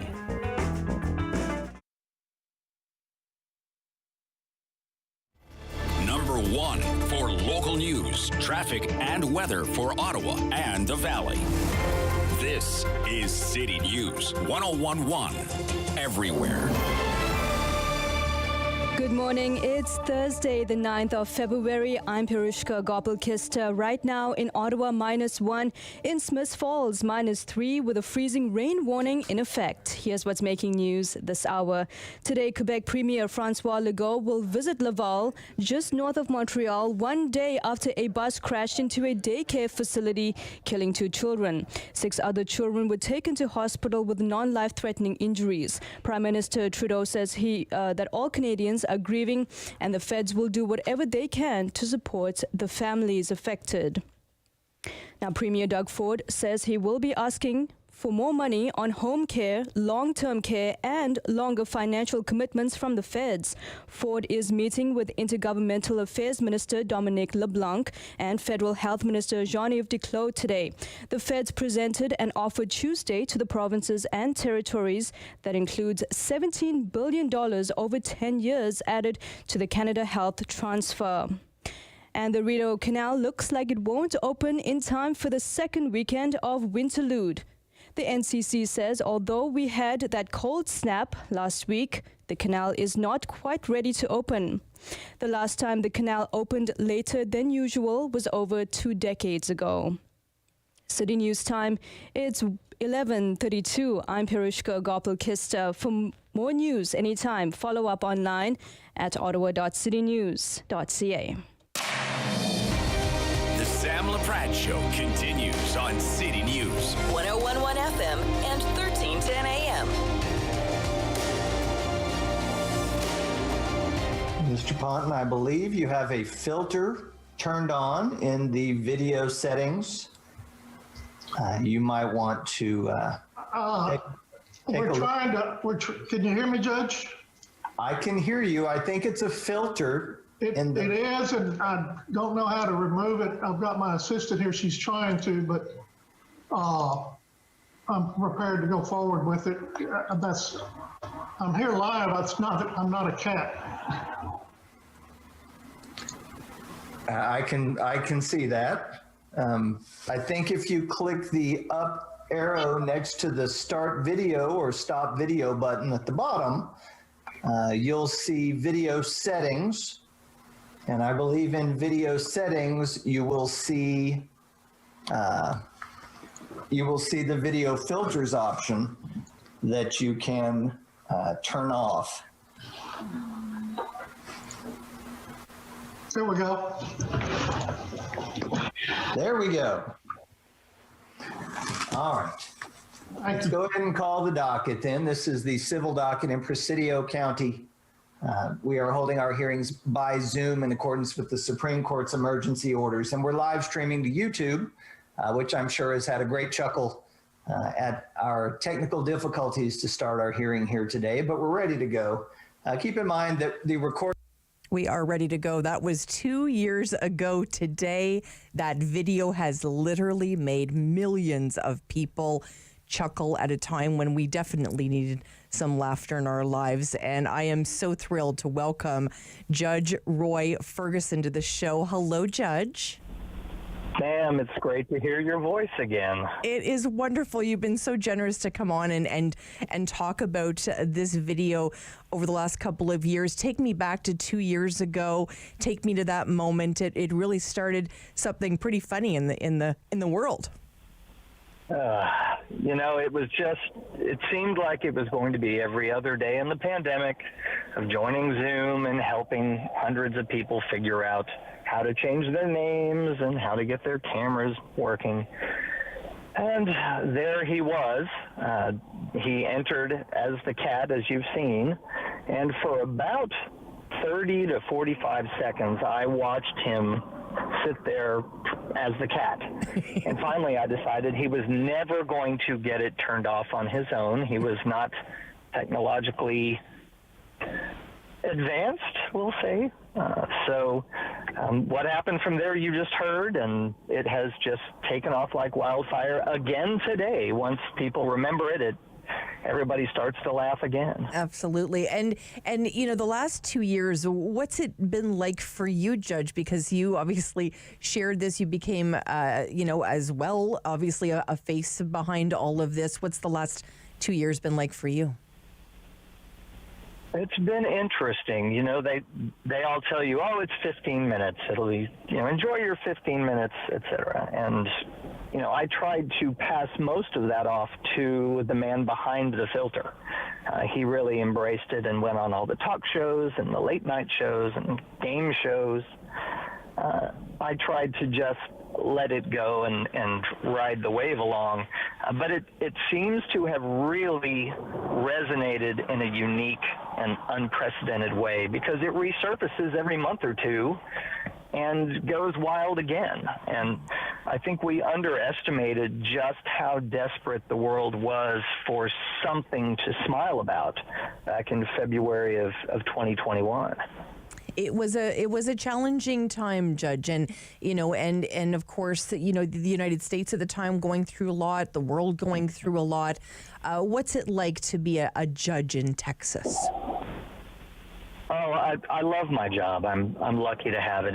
It's incredibly busy, as one might expect when you preside over an area the size of West Virginia.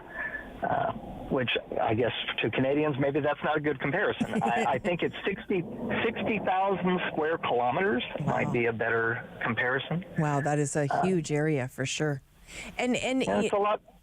Go ahead. I was just going to say, in a million years, did you ever think when that was happening that, even something like we're doing today, speaking to a radio host in Ottawa, Canada, did you ever think in a million years that it would get that far, that you would still be known for it 2 years later?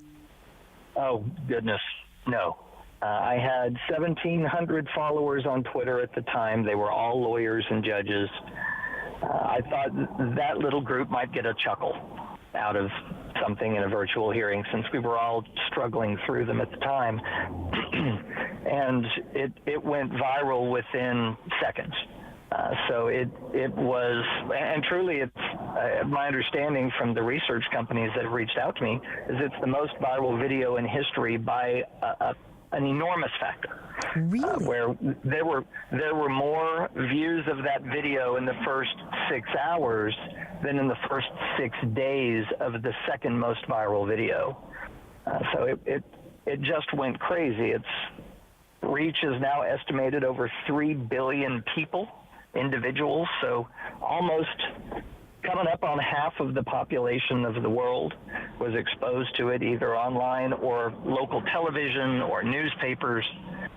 Truly just, it's grander than you can really wrap your brain around to put the numbers together.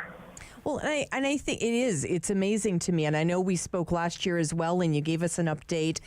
Today you released a little more of the audio. Why, Judge? Why did you do that today? Oh, the anniversary is fun, and I know that people really enjoy seeing it. And so I decided to release it all the way up to the point where I called the case. And now it's all out there, and everybody can laugh. A lot of the questions I get are related to whether or not I laughed after the video cut. Because there was all that discussion. Did I maintain my demeanor? How did I not laugh? And I told people, when you're on the bench, when you're in that role wearing the robe, your job is not to join in the fun. Your job is to preside. And so I released a little more of the video last year for the naysayers who said there's no way you weren't laughing when you came on camera. So now there may have been a twinkle in my eye, and Sam, you know me, you probably could see it. Yes. But what I did not do was laugh or mock the lawyer. We maintained the dignity of the hearing, and we went right into it and finished it up right there. Wow.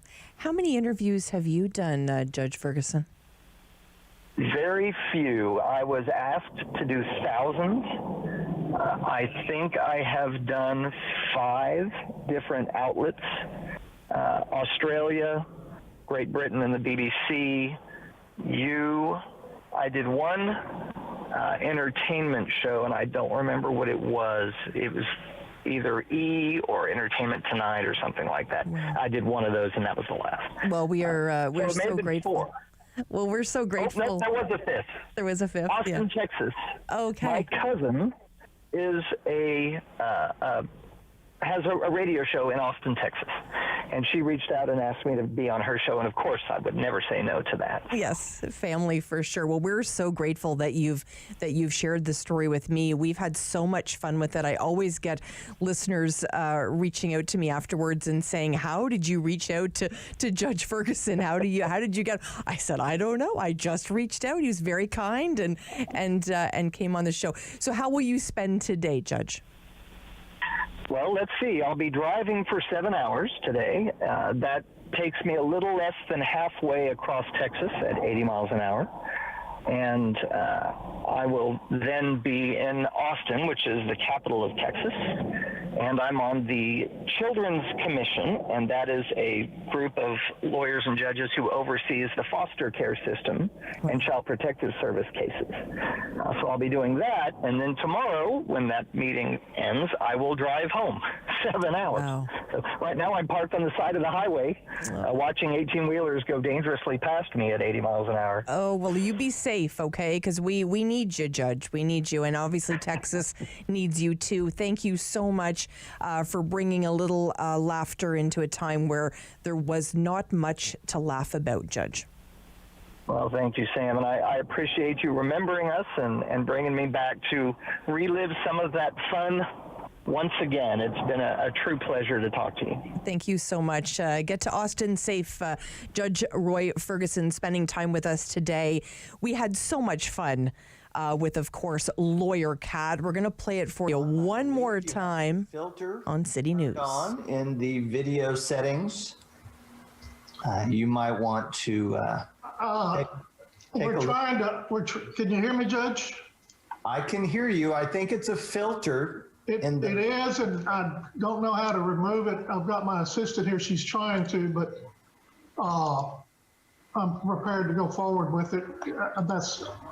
I'm here live. I'm not a cat. I can see that. I think if you click the up arrow next to the start video or stop video button at the bottom, you'll see video settings. And I believe in video settings, you will see the video filters option. Sam Laprade will be right back on City News. 101.1 FM and 1310 AM.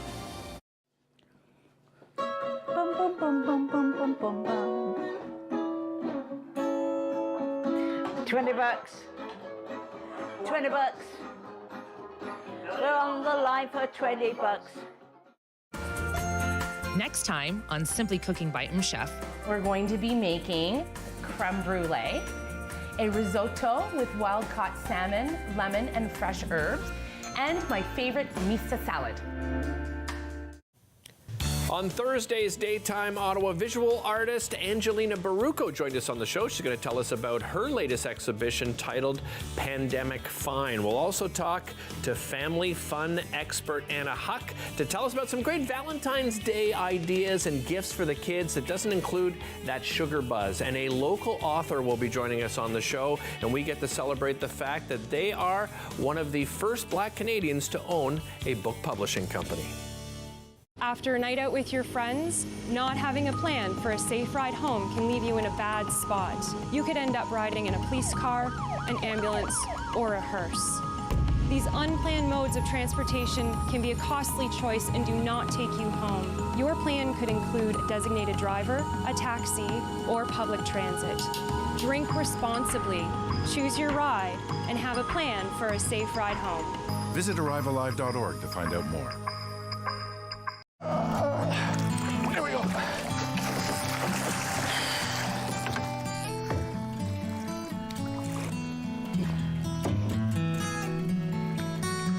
You're going back in, okay?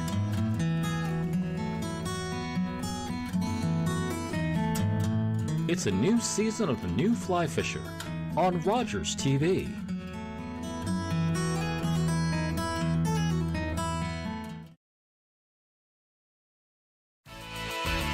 Everyone loves a snow day, but less fortunate kids in Ottawa are missing out because they don't have a warm winter snowsuit.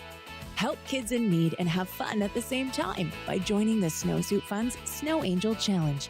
Simply fall back in the snow, make a snow angel, and upload your photo or video to social media.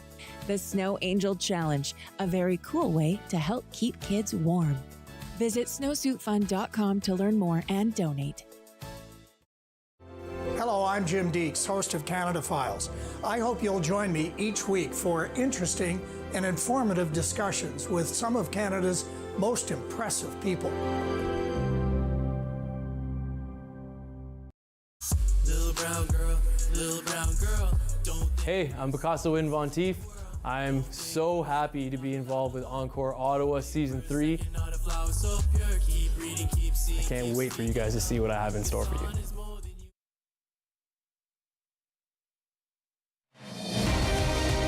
Laprade Show continues on City News. 1011 FM and 1310 AM.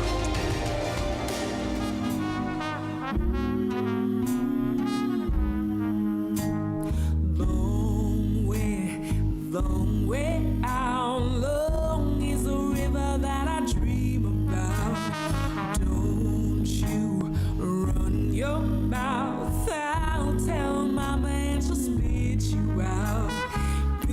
Well, of course, that is Angelique Francis. She is nominated for Best Album for Long River.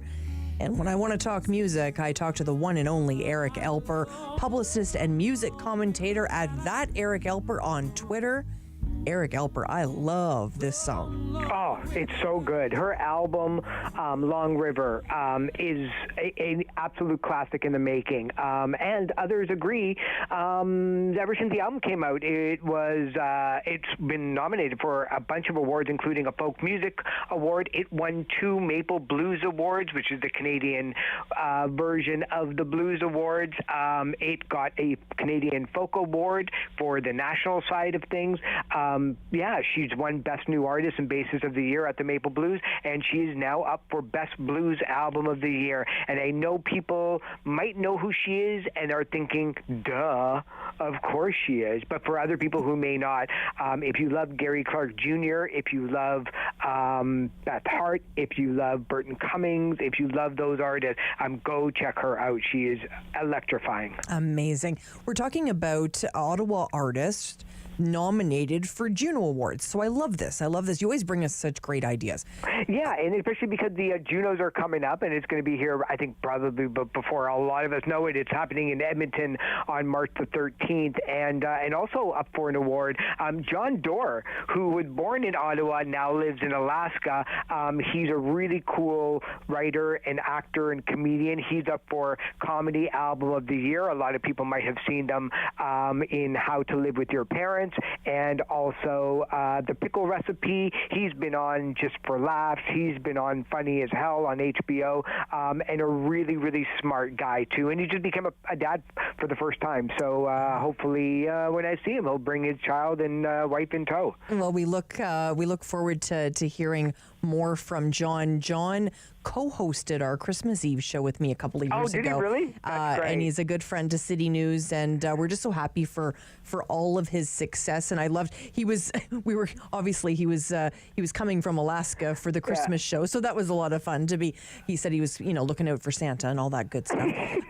So that was great. Who else have we got? Yeah, Jeremy Fisher is a 3-time Juno Award nominated folk pop artist, but this time he's actually nominated in the children's category. A lot of people may know him because he actually plays around Ottawa and across Canada a lot, and he's toured the world with Alanis Morissette and Blue Rodeo and the Indigo Girls. But this time around, he's got he's showing a little bit of diversity and a little bit of like, that's interesting. And so he's now up for the children's category. Well, that's fantastic. Anyone else to chat about? Yeah, Tyler Shaw. Tyler Shaw is one of these singer-songwriters that until you go to his Wikipedia page, you understand why he continues to get nominated in almost everything possible. He is nominated this year at the Junos for the TikTok Fan Choice Award. Go through his songs and the list of the songs that he's written, not only for himself, but for other people. Over 20 top 40 hits in Canada, multi-platinum. He's a producer, he's an actor, and he's definitely he's always one to watch because he's one of this country's great singer-songwriters. So it'll be great to see him in Edmonton as well. It's amazing to see so much success come out of the capital. I love hearing stories like that. Yeah, and also, it's not just the pop and rock and blues category that they chose to shine the Juno spotlight on. The NAC Orchestra also got the nomination for the classical album field. They're nominated for Lyrical Echoes, and it's the second of 4 albums in a recording cycle that explores the connection between Sherman and Robert Sherman and Brahms, and it's pretty great because the musical director Alexander Shelley is one of the best in this country. The orchestra has done over 90 works so far, mostly by Canadian composers. So I think most cities in Canada would love to have not only an active and a thriving orchestra, but one that continues to put the spotlight on Canadian composers. Is so special and so rare once you get outside of the city. Absolutely. Lots to talk about, of course. The Junos coming up. You mentioned March 13th. We'll be watching very closely. We got some sad news today, Eric, out of L.A. at 94. The legend songwriter Burt Bacharach passed away. And of course, I always think about that song. I say a little prayer. That I think every woman has sang that song at some point. Oh, there's so many songs that you know from when you were a kid. The fact that Raindrops Keep Falling on My Head, somebody actually wrote that. And Bert has, 50 songs in his career like that. He's written over 73 top 40 hits and 52 right here in Canada. He's written for Dionne Warwick. He's written for Perry Como, for Celia Black, Dusty Springfield, Tom Jones, and B.J. Thomas and the Carpenters. The fact that one person was able to write so much and have hits with so many different people just showed that he absolutely knew his way around a song. He knew when to bring in the orchestra in the beginning and the outro of a song, when to kind of set the tone and the story and the verse. And then by the time that you get to the chorus, by the end of the chorus, you're singing it. Like, you know what it is. And it's not simple to do. It's really difficult. And he has to be right up there with Paul McCartney and Elton John and Billy Joel as some of the greatest singer-songwriters ever existed. But the difference is that those artists wrote pretty much for themselves. Bert and his partner Hal David were able to write for so many different people, ranging from jazz to pop to classical, everybody from, you know, Dusty Springfield to Elvis Costello to the Roots. It's pretty amazing what an astonishing life that he led. Well, and as I was looking today, you know, learning a little bit about him, I was of course looking at I Say a Little Prayer in the lyrics, and I'm just going to share a few of them. So it starts, the moment I wake up, before I put on my makeup, I say a little prayer for you. While combing my hair now and wondering what dress to wear now, I say a little prayer for you. It absolutely boggles my mind that a man wrote that song, because it feels like a woman wrote that song. Does that sound strange? Yeah, no, I mean, you know, the ability, in 20 years when he was writing for Dionne Warwick, everything from Do You Know the Way to San Jose or That's What Friends Are For, the huge song in the 80s that helped raise awareness and funds for AIDS research. There were so many women that he ended up writing for. Even something like Christopher Cross's Arthur theme that won the Grammy Award. On My Own, that he did with Patti LaBelle and Michael McDonald, Making Love by Roberta Flack. He just knew human beings. He knew how to get into people's heads, writing these songs in seclusion and then putting them out there, and then finding out and figuring out that like 30 million people were loving each of the songs. But it's wild. That's an excellent point, though, that he was able to write for the opposite sex, which, you know, leads me to believe that he had either really great parents or really great women around him, and he was like, let me ask you something. Exactly. When you wake up in the morning, you know, but that's great. The relief on my producer's faces when I decided not to sing that for you, Eric. You have no idea the relief that came over their face. I just have to mention one thing. We know the Grammys, of course, happened. We know Harry Styles had a moment with a grandma in Canada. How special was that?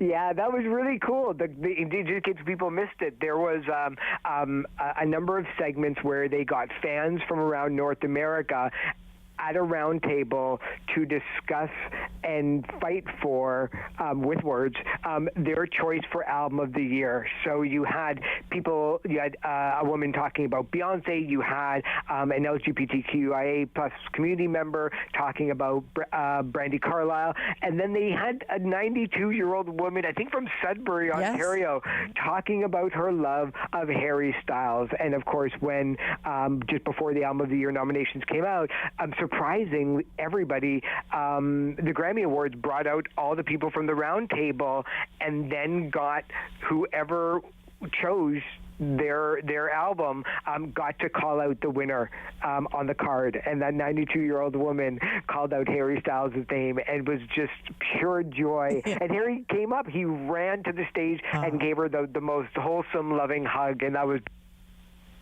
Oh, well, no, we lost Eric. He was talking about that Harry Styles moment. It was very, very special. We're wrapping up with Eric Alper anyway, but we're so happy for him to join us. Of course, every Thursday we talk about all things music. Eric Alper, of course, is a publicist, music commentator, heck of a nice guy. You can find him at that Eric Alper on Twitter. We're going to go out with a little Tyler Shaw, of course, Ottawa artist, up for a Juno here on City News. Dinner when she's home late. Pull her close when she's getting cold, just to let her know she means the world to me. Tell me, how did I ever get so lucky that she wasn't with somebody so I could have her for my own? Thinking, how could anyone pass the feeling of the sound? Sam Laprade will be right back on City News 101.1 FM and 1310 AM. Join me for Season 3 of Paula Roy's Favorite Foods.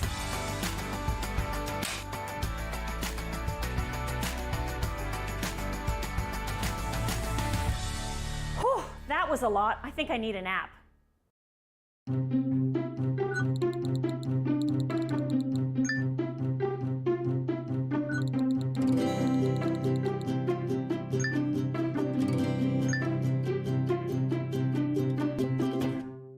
Summer days, summer nights, lots of things to do, places to go, and people to see. If you're having a few drinks, be sure to plan ahead and get home safely. We don't want to pick you up. Drinking drivers risk injuries to themselves and others and take chances with their license, their jobs, and their future. Remember what's at stake and choose your ride, whether you're the driver, the passenger, or the party host. Thanks for supporting sober driving. I hope we never meet. Visit arrivealive.org to find out more.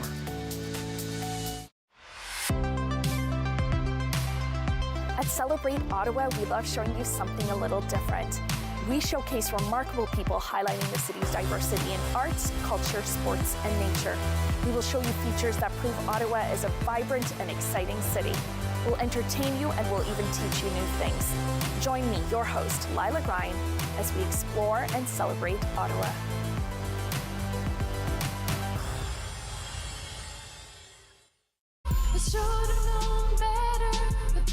Hi, my name is Arkantel and I'm part of Encore Ottawa. My set will be coming out this week, so I hope you can watch it and enjoy it. Thank you. Play 4 games of bingo from the comfort of your own home each Monday at 7 p.m. for your chance to win money from our $2,000 regular bingo or $5,000 super bingo night. Kiwanis TV Bingo, Mondays at 7 p.m. on Rogers TV. Is City News. CIWW 1310 AM in Ottawa. And CJET 1011 FM in Smiths Falls and the Valley. Number 1 for local news, traffic, and weather for Ottawa and the Valley. This is City News 1011 everywhere. It's 12 o'clock on this Thursday, February the 9th. I'm Mark Day. Good afternoon. Right now, -1 in Ottawa and Smiths Falls. Freezing rain warning in effect. Here's what's making news right now. Massive job cuts coming to Canopy Growth. 800 workers being laid off in Smiths Falls as part of a transformation plan that will see the company close its Hallmark 1 Hershey facility and consolidate some of its cultivation operations. The cannabis company says the layoffs will impact 35% of its workforce, take place over the next several months. In addition to the layoffs, Canopy will wind down operations at 1 Hershey Drive that housed flower and edible production along with office space and will now complete post-production flower activity across the street. Bruce Linton, the former CEO of Canopy Growth, tells the Sam Laprade show the town has had a few tough cycles, but he believes the town is quite rejuvenated and in a better position moving forward. So it's a different town than it was 10 years ago when I bought the building. And I think that they have a lot more assets in terms of, people with interesting academic backgrounds. And that building probably is going to have a bright future because it's been so rejuvenated. I just can't be certain what it is, but it's not an old rundown chocolate factory anymore. Well, the changes are meant to help the company reach profitability and enable sustainable and long-term growth. City News Time, 12:01, freezing rain warning in effect. The inclement weather on the way, forcing school buses to cancel runs this morning and this afternoon. With the latest forecast, your City News weather specialist, Denise Andriachi. A guaranteed high of +3 today. Will hit that much later on when the winds shift direction. That threat of freezing rain, ice pellets, snow, and scattered showers all across Smiths Falls and Ottawa. We will be watching the radar for the day. Tomorrow, still that chance of some showers, mostly cloudy. May see a bit of mixing early on. And then Saturday, also that chance of flurries. Today's guaranteed high 3 degrees. And right now in Ottawa and Smiths Falls, -1. Still no known motive on why a city bus was driven deliberately into a daycare in Laval, killing 2 children, injuring 6. Our Kevin Meisner has the latest. The suspect lives about 10 kilometers away from the daycare, where neighbors describe him as a polite, quiet man who could often be seen playing with his own 2 young daughters. Yet witnesses say the bus driver was screaming incoherently while tearing off his clothes just after the bus smashed into the daycare. This woman lives nearby. I saw him when the police dragged him in the vehicle. His eye was like popping out, and he was nude. He didn't have any pants. I still can see his eyes, you know, how hysteric he was, that man. 51-year-old Pierre Nice Saint-Amand is charged with 2 counts of first-degree murder. The mayor of Laval says Saint-Amand has worked for the city transit system for 10 years. There are no incidents on his file. He has no criminal record. Kevin Meisner, City News. Well, the U.S. claims the Chinese balloon that crossed over Canada into the U.S. could collect intelligence signals and was part of a huge military-linked aerial spy program. Here's reporter Rita Foley. China's military is likely behind the big aerial spy program, says the Biden administration. Washington says the targets include more than 40 countries on 5 continents. China's People's Liberation Army using high-altitude surveillance balloons, similar to one the U.S. shot down off the South Carolina coast last weekend, says the U.S. government. China denies it's done anything wrong. It says that was a weather balloon over the U.S. that went off course, and says U.S. accusations amount to information warfare against China. I'm Rita Foley. And the rain, freezing rain on the way. Not great news for the world's largest skating rink, remaining closed for another weekend, the second weekend of Winterlude. The rink is not open to skaters, breaking a 20-year record, which was surpassed on the 2nd of February. I'm Mark Day for News Anytime. Follow up online at ottawa.citynews.ca. Connecting you and your community. This is the Sam Laprade Show on City News. 101.1 FM and 1310 AM. Oh, it's going to be a good lunch today. We've invited Mark Taylor to the table. He is a former city councillor, also works for United Way East Ontario. Hello, Mark. Hi, Sam. We've also invited to the table Keith Egla, former city councillor as well. Hi, Keith.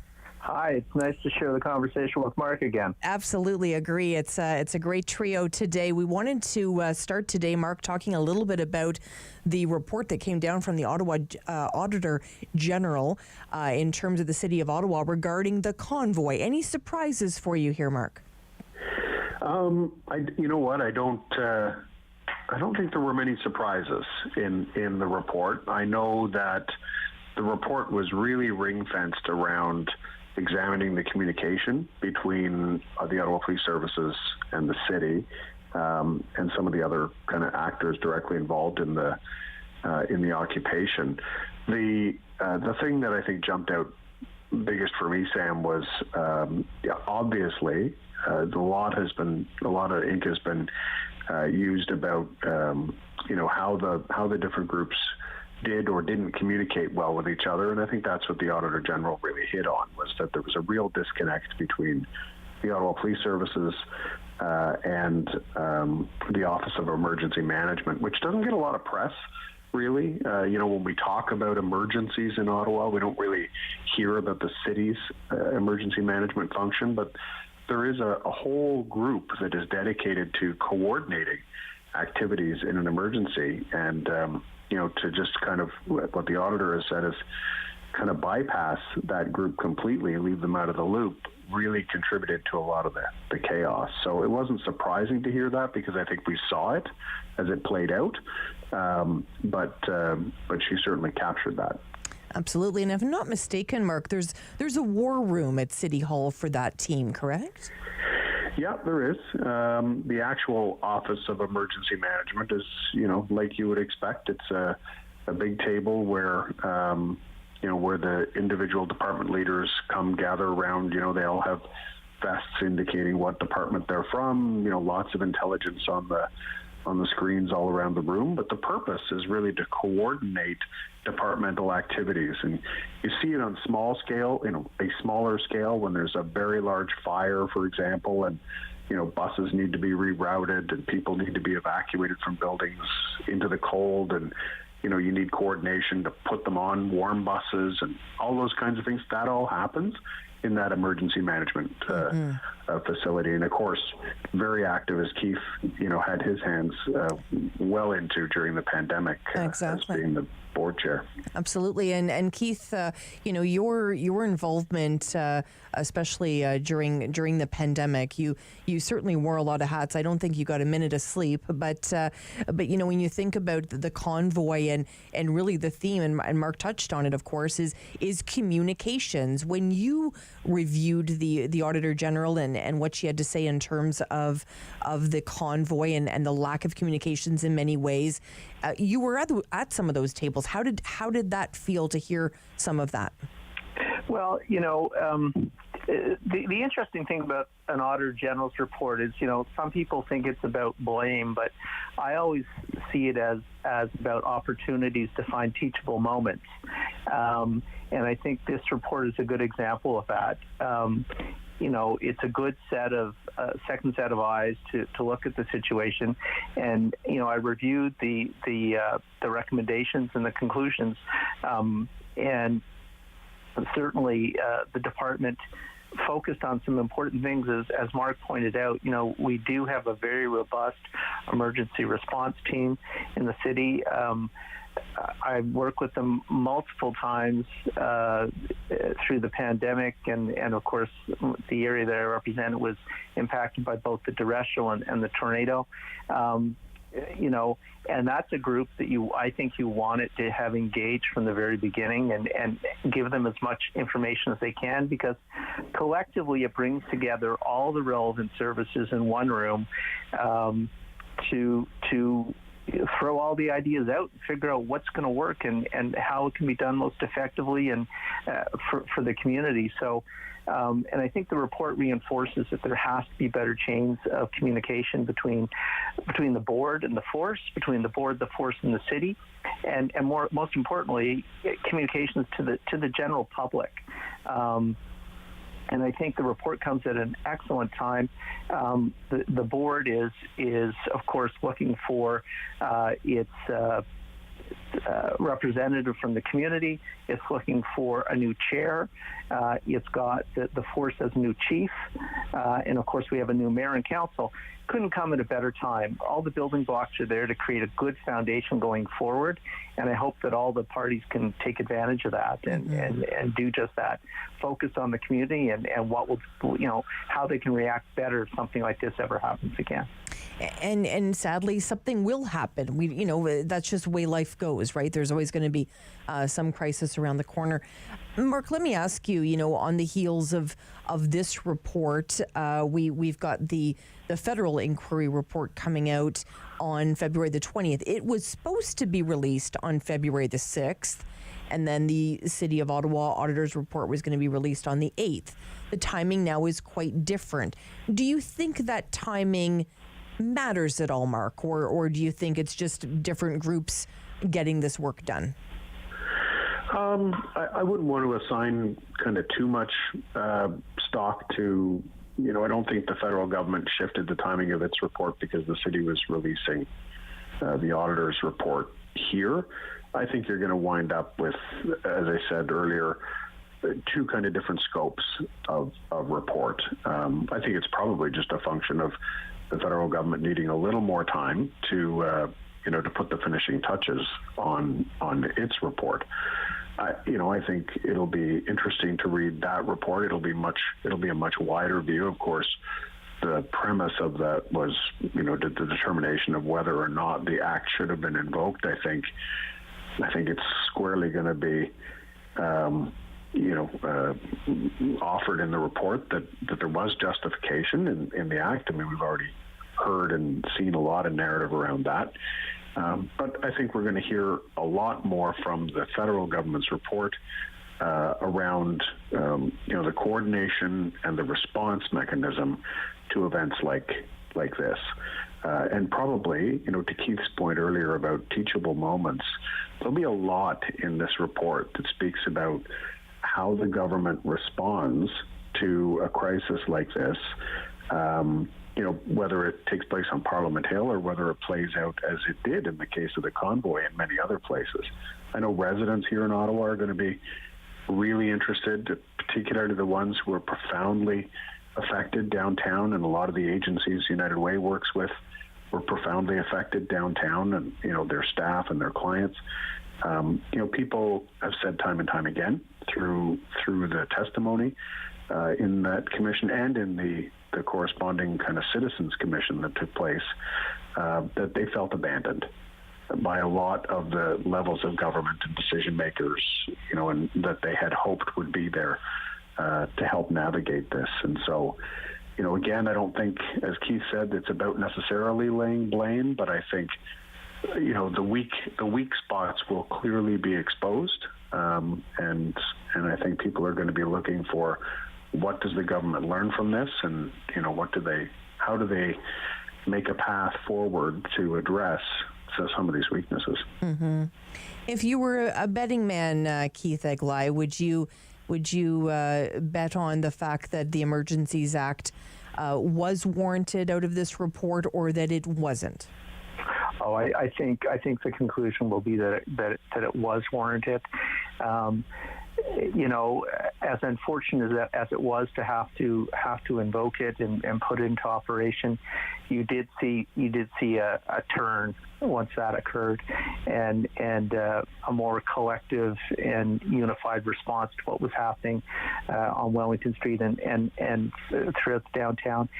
So yeah, no, I think you're always possibly wrong, but I think that they're going to come to the conclusion that while unfortunate, it was necessary and needed to be done.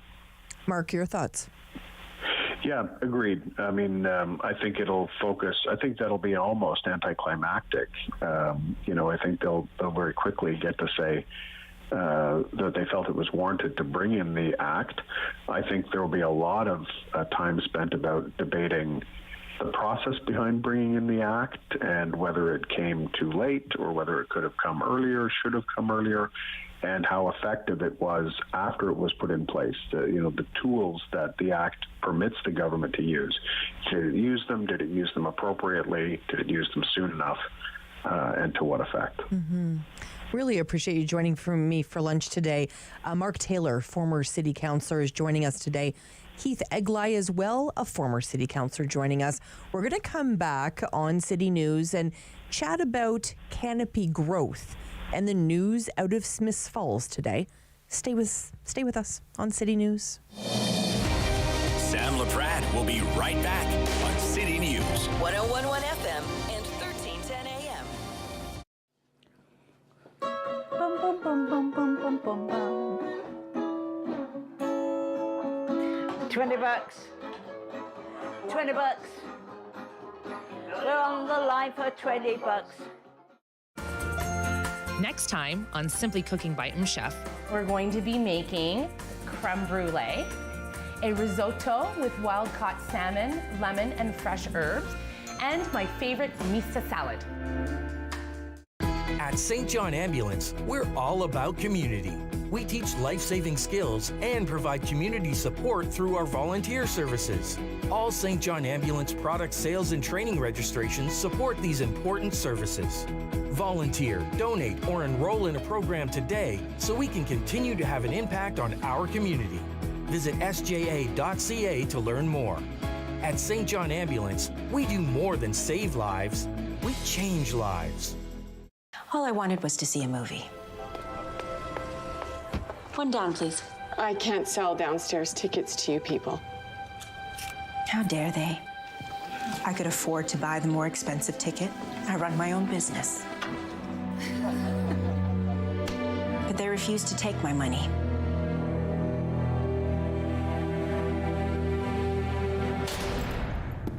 They left me there all night.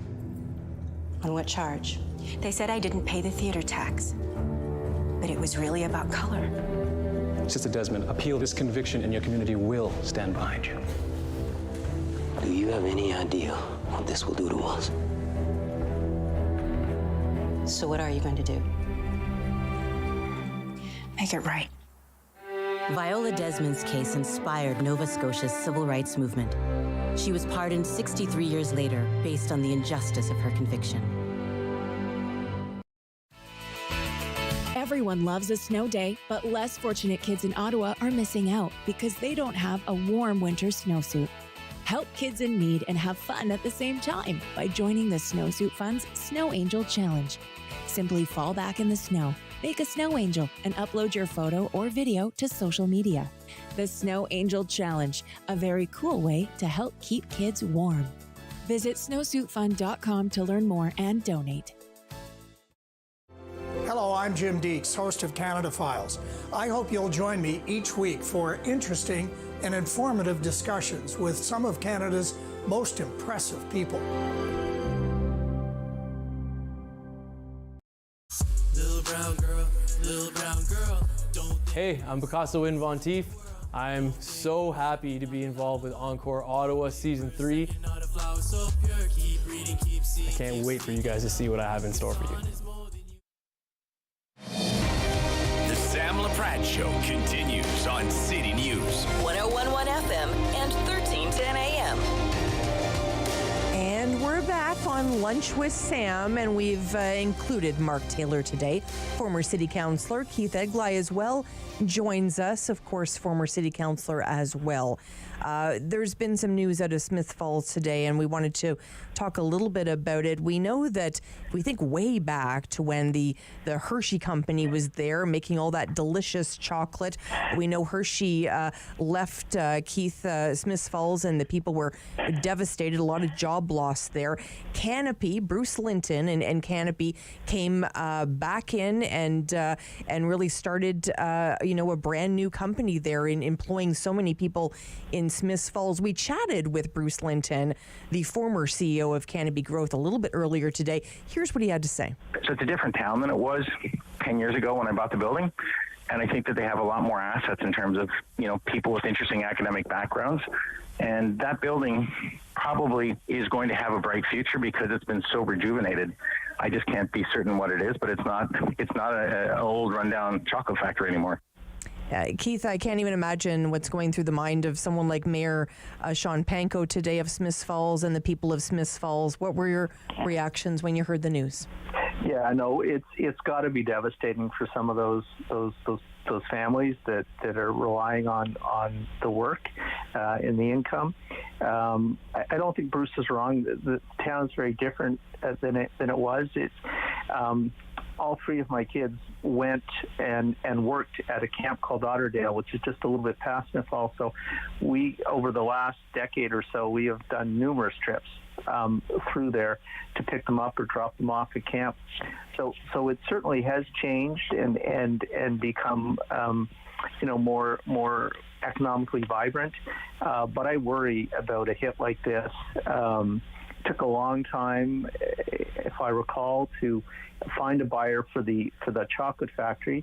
Now, again, Bruce may be correct with all the changes made to the facility, that it may be much more attractive than the old chocolate factory was. But I think they certainly need to get somebody in there, and somebody soon, to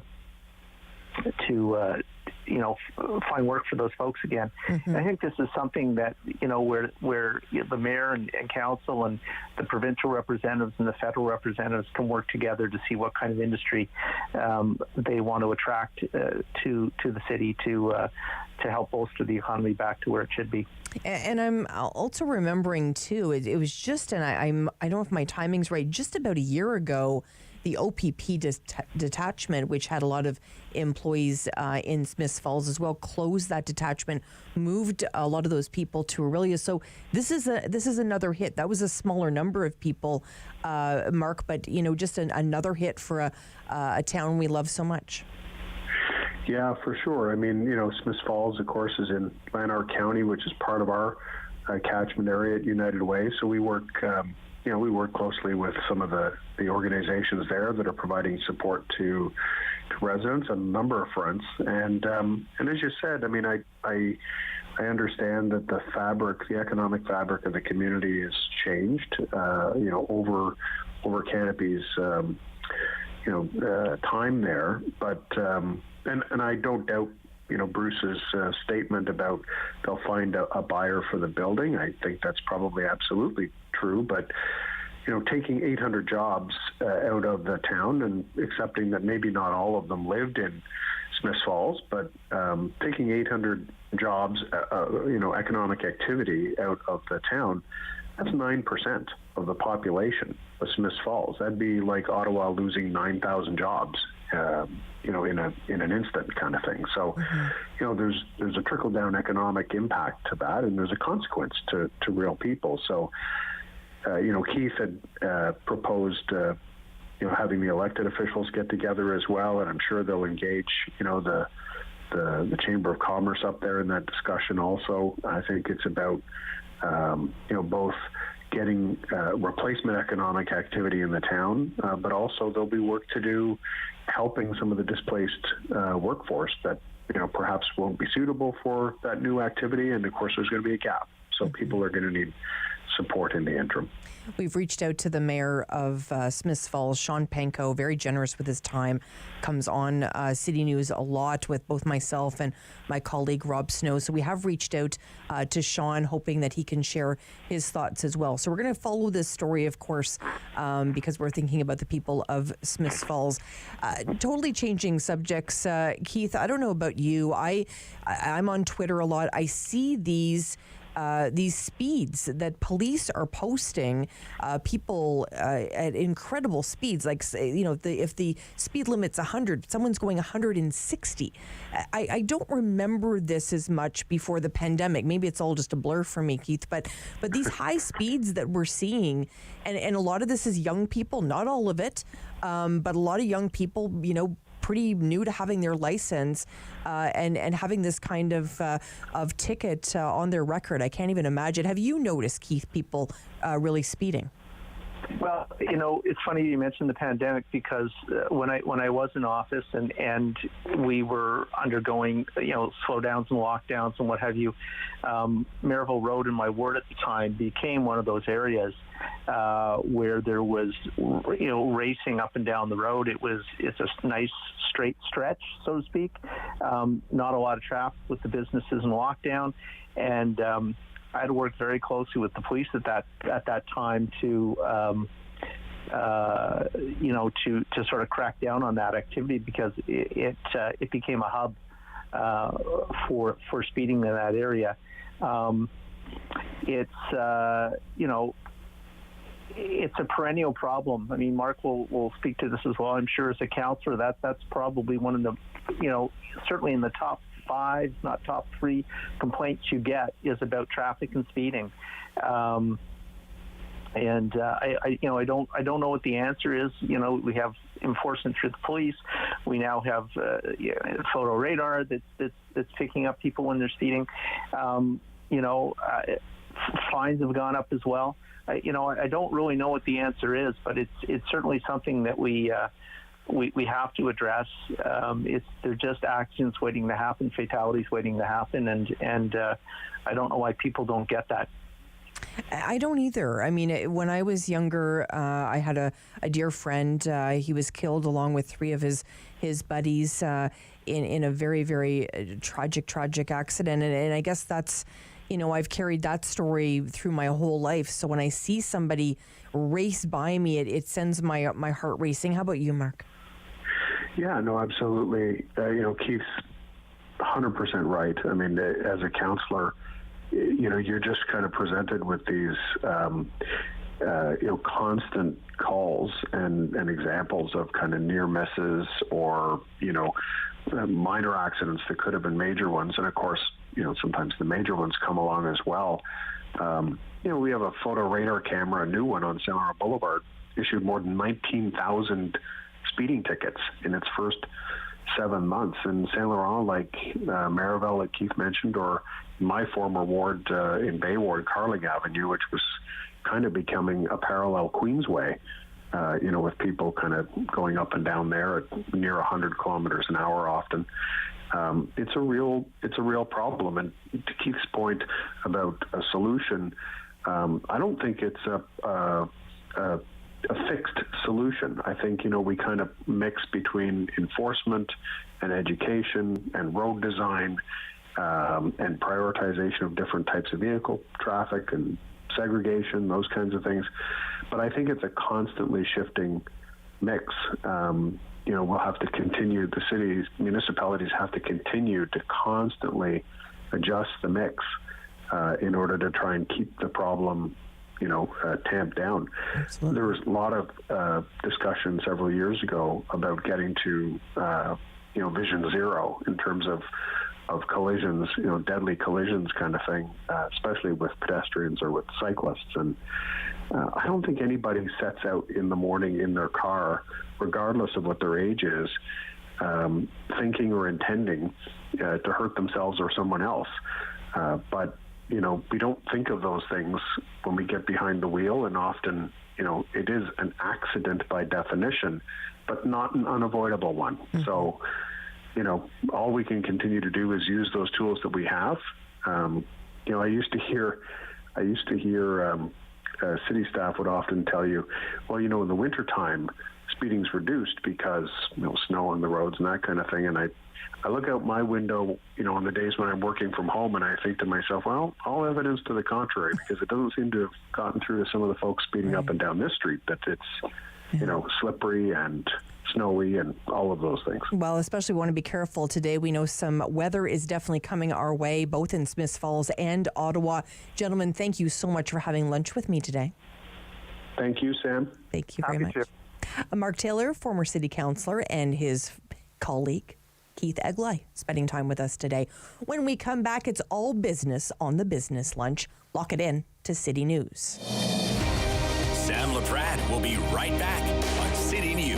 101.1 FM and 1310 AM.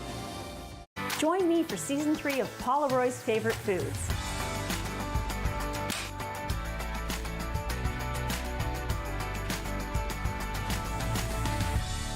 Whew, that was a lot. I think I need a nap.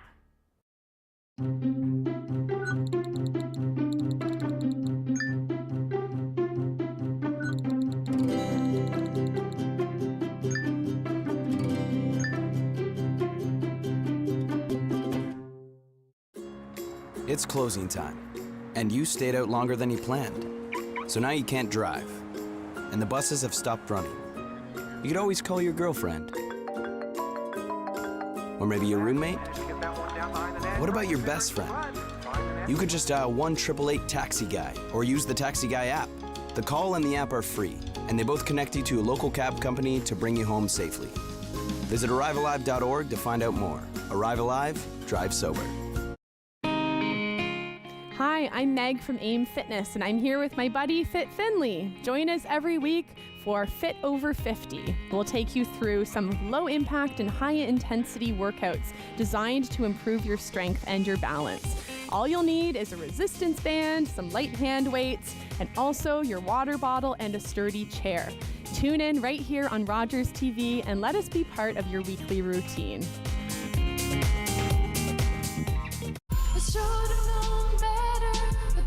Hi, my name is Arkantel and I'm part of Encore Ottawa. My set will be coming out this week, so I hope you can watch it and enjoy it. Thank you. Play 4 games of bingo from the comfort of your own home each Monday at 7 p.m. for your chance to win money from our $2,000 regular bingo or $5,000 super bingo night. Kiwanis TV Bingo, Mondays at 7 p.m. on Rogers TV.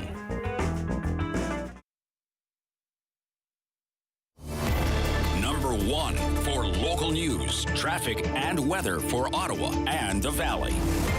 This is City News 101.1 everywhere. It's 12:30. Good afternoon.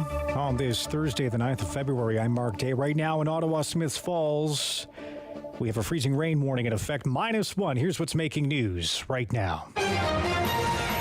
800 workers are being laid off at Canopy Growth as part of a transformation plan that will see the company close its Hallmark One Hershey facility and consolidate some of its cultivation operations. The cannabis company says the layoffs will impact 35% of its workforce take over the next several months. In addition to the layoffs, Canopy will wind down operations at their One Hershey Drive location that housed the flower and edible production, along with office space, and will now complete post-production flower activity at a facility just across the street. The changes are meant to help the company reach profitability and enable sustainable and long-term growth. 2 children have been released from hospital one day after that bus crashed into a daycare in Laval. They were among the 6 children injured in yesterday's tragedy that left 2 4-year-olds dead. The bus driver charged with first-degree murder, attempted murder, and aggravated assault. Neighbors described the accused as a quiet, pleasant father of 2 young girls. Ontario Premier Doug Ford meeting today with Intergovernmental Affairs Minister Dominique LeBlanc and the Federal Health Minister to discuss federal offers of increased health funding from the government. The Liberals say they'll be adding $17 billion over 10 years to the Canada Health Transfer, but Ford says the deal needs more certainty and sustainability. Where do we go beyond 10 years, 11, 12, and 13? But again, we can't move until we get an approval from all the premiers. Ford says Ontario will accept any new money from the federal government, but he also wants more investments in home care and long-term care.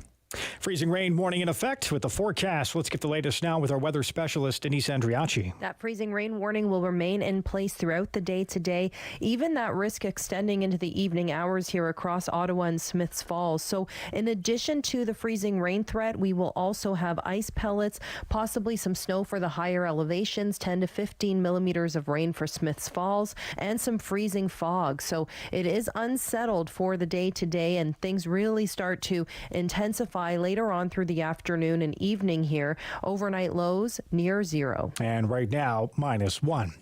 Legendary American pop composer and Oscar winner Burt Bacharach has died. Eva Fragiskatos takes a look at his career. He's written countless hit songs like What the World Needs Now, Is love, sweet love. Walk On By, Walk on by. Make believe. and I Say a Little Prayer. You'll stay in my heart and I will love you. He created songs for Dionne Warwick, Aretha Franklin, Tom Jones, and many others. Bacharach was an 8-time Grammy winner and a prize-winning Broadway composer for Promises, Promises. He was also a 3-time Oscar winner, receiving awards for the 1970 score of Butch Cassidy and the Sundance Kid and for the song Raindrops Keep Falling on My Head. Bacharach died on Wednesday at home in Los Angeles of natural causes. He was 94. Eva Fragiskatos, City News. And I'm Mark Day for News Anytime. Follow up online at ottawa.citynews.ca. The Sam Laprade Show continues on City News. 101.1 FM and 1310 AM. Well, it is the business lunch. We talk about all things business. We meet business leaders in our community that maybe you haven't heard of before. And today, I'm having my very first conversation with Jimmy Surmas. Hi, Jimmy. How are you? Hi. Good. How are you? Good. Tell me about out-of-the-box cards. I've never heard of this before. Yeah, so we're a unique type of store where we've started off in the sports card industry with sports cards, and we've evolved over the last 10 years into more gaming, board games, miniature gaming. And what's miniature gaming, Jimmy? So miniature gaming, Warhammer, little miniature figurines where you build and paint and play around in the game room with them. Oh, that sounds like fun. Were you busy during the pandemic? We were exceptionally busy. We were one of the lucky industries that saw a massive boom on both the sports card side and the board game and gaming side. And was it the case where, you know, people that were locked at home decided to maybe pull out those cards that they've had for years? I would say so. Based on the number of calls we received, people were going through their collections, trying to find values of the cards, and I think that just saw the industry online and in store continue to boom on the values of the cards. And it's so interesting because I have about 750 hockey and baseball cards from the 70s and 80s, and you know, I've got them all sort of in sleeves or whatever, and you know, I don't know what I'm keeping them for, to be honest with you, Jimmy, but I do like looking at them. People do like collecting those things, and it's so interesting because so many years later, I've actually met a couple of the players that I've had their cards, so that's been kind of neat, right? Is that connection? Oh, for sure. And tell me how the business operates. So we've actually just gone through a massive expansion where we've split up our gaming side and our sports side. So in the past 2 weeks, we've expanded on the sports side where people can come in now, look at the singles. So we've got singles from the last 50 15 to 20 years, so it allows people of all ages to search for their favorite player, favorite set, and complete their sets. And then we've got the gaming side, where we got various groups who come in to play as well as browse the over 1,500 board games that we've got in stock. 1,500 board games. Wow, I thought I had a lot at my house. Oh, we've got plenty. That's fantastic. So give us a sense of what you would have that people maybe aren't thinking about in terms of, we think about the sort of standard 5 or 6 games, but give us a sense of the uniqueness of them. A lot of the focus is on the expansion into the miniature gaming. So you're noticing games become bigger and bigger with more miniature pieces where they can, for example, Gloomhaven. It had so many pieces to it. People were able to paint them, make them unique, and make them their own type of game. Well, that's so much fun. Where does this love of this kind of business come from for you, Jimmy? So growing up, I was into the sports cards. So I collected, similar to you, collected numerous back in the 90s. And then when I had the opportunity 10 years ago to open a shop here in Ottawa, I jumped on board and have been enjoying the ride ever since. That's fantastic. My grandfather had a barber shop in Russell, and part of the store was a little candy store. So that's where a lot of my cards came from in the 70s and the 80s. So it's amazing you sort of grow up with that kind of thing. Where are we going to find you, Jimmy? So we're located 1826 Robertson Road in the Linwood Center in Bell's Corners.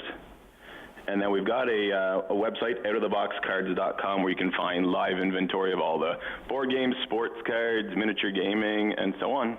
Well, that's fantastic. I hope we've inspired someone to stop by and see you. I think I need to come. I need to see what you have, because I can't imagine all that great inventory. Oh, for sure. We got plenty here to browse. Well, that's fantastic. I'll stop by. Jimmy, thanks so much for your time today. Thank you. Enjoy your day. Jimmy Sermis joining us from Out of the Box Cards. You can find him in beautiful Bell's Corners. So today is Pizza Day. Pizza Day. Can you imagine it? Pizza. I'm thinking about my favorite pizza. Me too. Okay, so you go first. What's your favorite place to go for pizza? In Ottawa, I've got to say so far, and I think it's like a pretty, it might be a part of a chain. I'm actually not sure, but Pizza Nerds down on Bank Street. I've never heard of it. So it is like wood fired pizza. Okay. It's incredibly tasty, and they have, the reason I like it is I find a lot of traditional places are great pizza, but sometimes you're looking for something a little more adventurous. So this has the classic tradition, but you can get stuff like spicy honey kind of as like a dip, or like very unique stuff like that. It's great, and it's across from Mushu Ice Cream, which is another wonderful spot on Bank. So fantastic. Look at you. It's Pizza Day and you're promoting ice cream too. Well, I love it. It's just unhealthy eating day, isn't it? Yeah, exactly. So one of my favorites, of course, is Gabriel's, and I think I have a big heart for Gabriel's because they just give back so much too. Their pizza is delicious. Oh, they make no two ways about it. Really, really great, but also great. Community leaders and doing so much. I think about what they did for the little guy Ollie, creating Ollie's Pizza and raising some money there, and just some of the great work they've done. They sponsor a lot in the city as well. So it's Pizza Day. So I think we have to have pizza today. I'm going to bring a pizza home for my kid. You know what? I don't know if this counts, but I have a frozen Ristorante pizza ready to go. We're going to say it counts, my friend. We're going to say it counts. I can indulge in pizza as an excuse. We're going to find out what Aaron thinks about in terms of pizza. What's your favorite Minnesota, pizza? I wouldn't. Yeah, coming over here, it's pizza's a whole different ball game from the States. But yeah, no, I like the thick crust, deep dish, Chicago style, Detroit style. What are you guys thinking about that? There's a debate going on in studio today. Noah's shaking his head. No, you don't like that. Oh, I'm not. Listen. There's nothing wrong with Chicago deep dish, right? But you can't just say it outright like that's pizza. It's not really pizza. It's more like pizza. A shepherd's pie with pizza toppings. Right. Okay. Big debate going on. I don't know if I could call it pizza. For those that don't know, my amazing producer Aaron, of course, and Noah, but Aaron is from Minnesota. Minnesota, that's right. The North Star State. The North Star State. And we're so glad that you're here in Canada. But give us a sense, Aaron, when you came here and what you found in terms of pizza. I mean, my favorite place, like Noah said, is Pizza Nerds. I gotta say that's the one that's really stuck out to me. Gabriel Pizza. Mm-hmm, You know, they come by. They're great. They're just fantastic. But yeah, Ottawa pizza is not bad. Well, I'm hoping we've inspired somebody today to maybe have pizza for lunch if they're having a late lunch, or maybe get some pizza for the family today. It is National Pizza Day. We're going to meet some more business leaders in our community. Lock it in to City News. Sam Laprade will be right back on City News. 1011 FM and 1310 AM.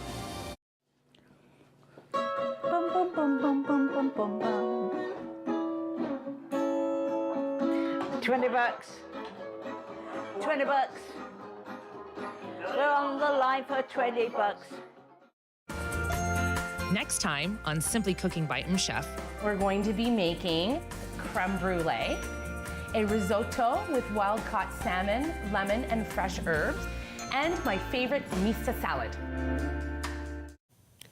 On Thursday's Daytime Ottawa visual artist Angelina Baruco joined us on the show. She's going to tell us about her latest exhibition titled Pandemic Fine. We'll also talk to family fun expert Anna Huck to tell us about some great Valentine's Day ideas and gifts for the kids that doesn't include that sugar buzz. And a local author will be joining us on the show, and we get to celebrate the fact that they are one of the first Black Canadians to own a book publishing company. After a night out with your friends, there's always options for getting home safely. You could call your BFF, your mom or dad, whoever you can count on for a safe ride home. You could call your favorite cab company or 1-888 taxi guy. Or you could use the Arrive Alive smartphone app to help you choose your ride. Be it a friend, transit, or taxi, getting home safely is app easy. Now available for iOS and Android devices. Visit arrivealive.org to find out more. Arrive Alive, drive sober. Hey folks, it's me, Giovanni Patini, the host of the RTV quiz show, the hottest show on television. It's the hilarious quiz show where you, the viewers, play for valuable non-existent prizes. It's got great trivia, fun facts, and a lot of laughs, all blended together in a perfect cocktail of edutainment. So join us Wednesdays at 7:30 right here on Rogers TV. Nice. Everyone loves a snow day, but less fortunate kids in Ottawa are missing out because they don't have a warm winter snowsuit. Help kids in need and have fun at the same time by joining the Snowsuit Fund's Snow Angel Challenge. Simply fall back in the snow, make a snow angel, and upload your photo or video to social media. The Snow Angel Challenge, a very cool way to help keep kids warm. Visit snowsuitfund.com to learn more and donate. Hello, I'm Jim Deeks, host of Canada Files. I hope you'll join me each week for interesting and informative discussions with some of Canada's most impressive people. Little brown girl, Hey, I'm Picasso Win Von Teef. I'm so happy to be involved with Encore Ottawa Season 3. I can't wait for you guys to see what I have in store for you.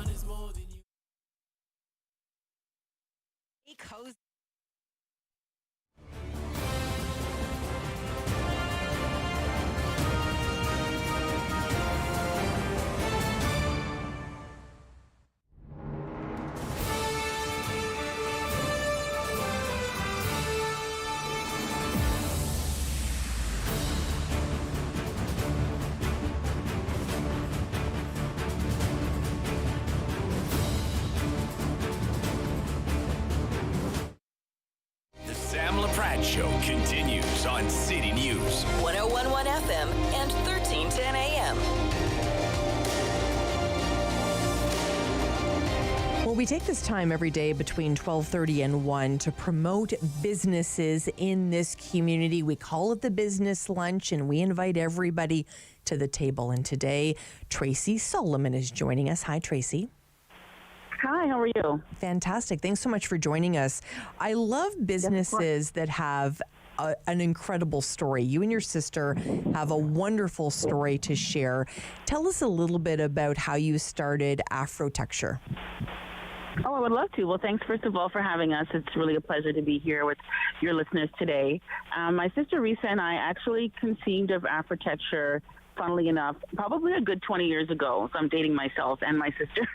But we had the habit of every Christmas we would sort of have these long discussions about the community, about Ottawa, about business. We're just a very entrepreneurial-minded family, and we conceived of this idea of a sort of one-stop shop for Black-owned businesses of different kinds, maybe in some sort of physical building.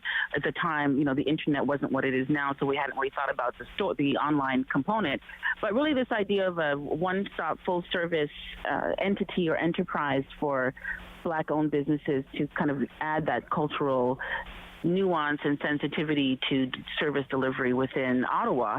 And it just was an idea we kept talking about, and it just kept building and growing. And then really during the pandemic, my sister, Risa, who's a well-known chef in the Ottawa area, chef owner at Bacharach Foods, she participated in a lot of the Ottawa markets, or the pop-up markets and farmers markets, and it was really a crunch time. When she noticed and came to me and mentioned to me that she saw a lot of the Black artisans were sort of struggling to get position in some of these markets because they didn't have the seniority or the experience, and just a general lack of sales channels and opportunities for people from the diaspora. So I still live in New York, and she said, I think this is the time. I think we need to do this now. We need to either decide we're going forward or put the idea to bed. And so we took the leap.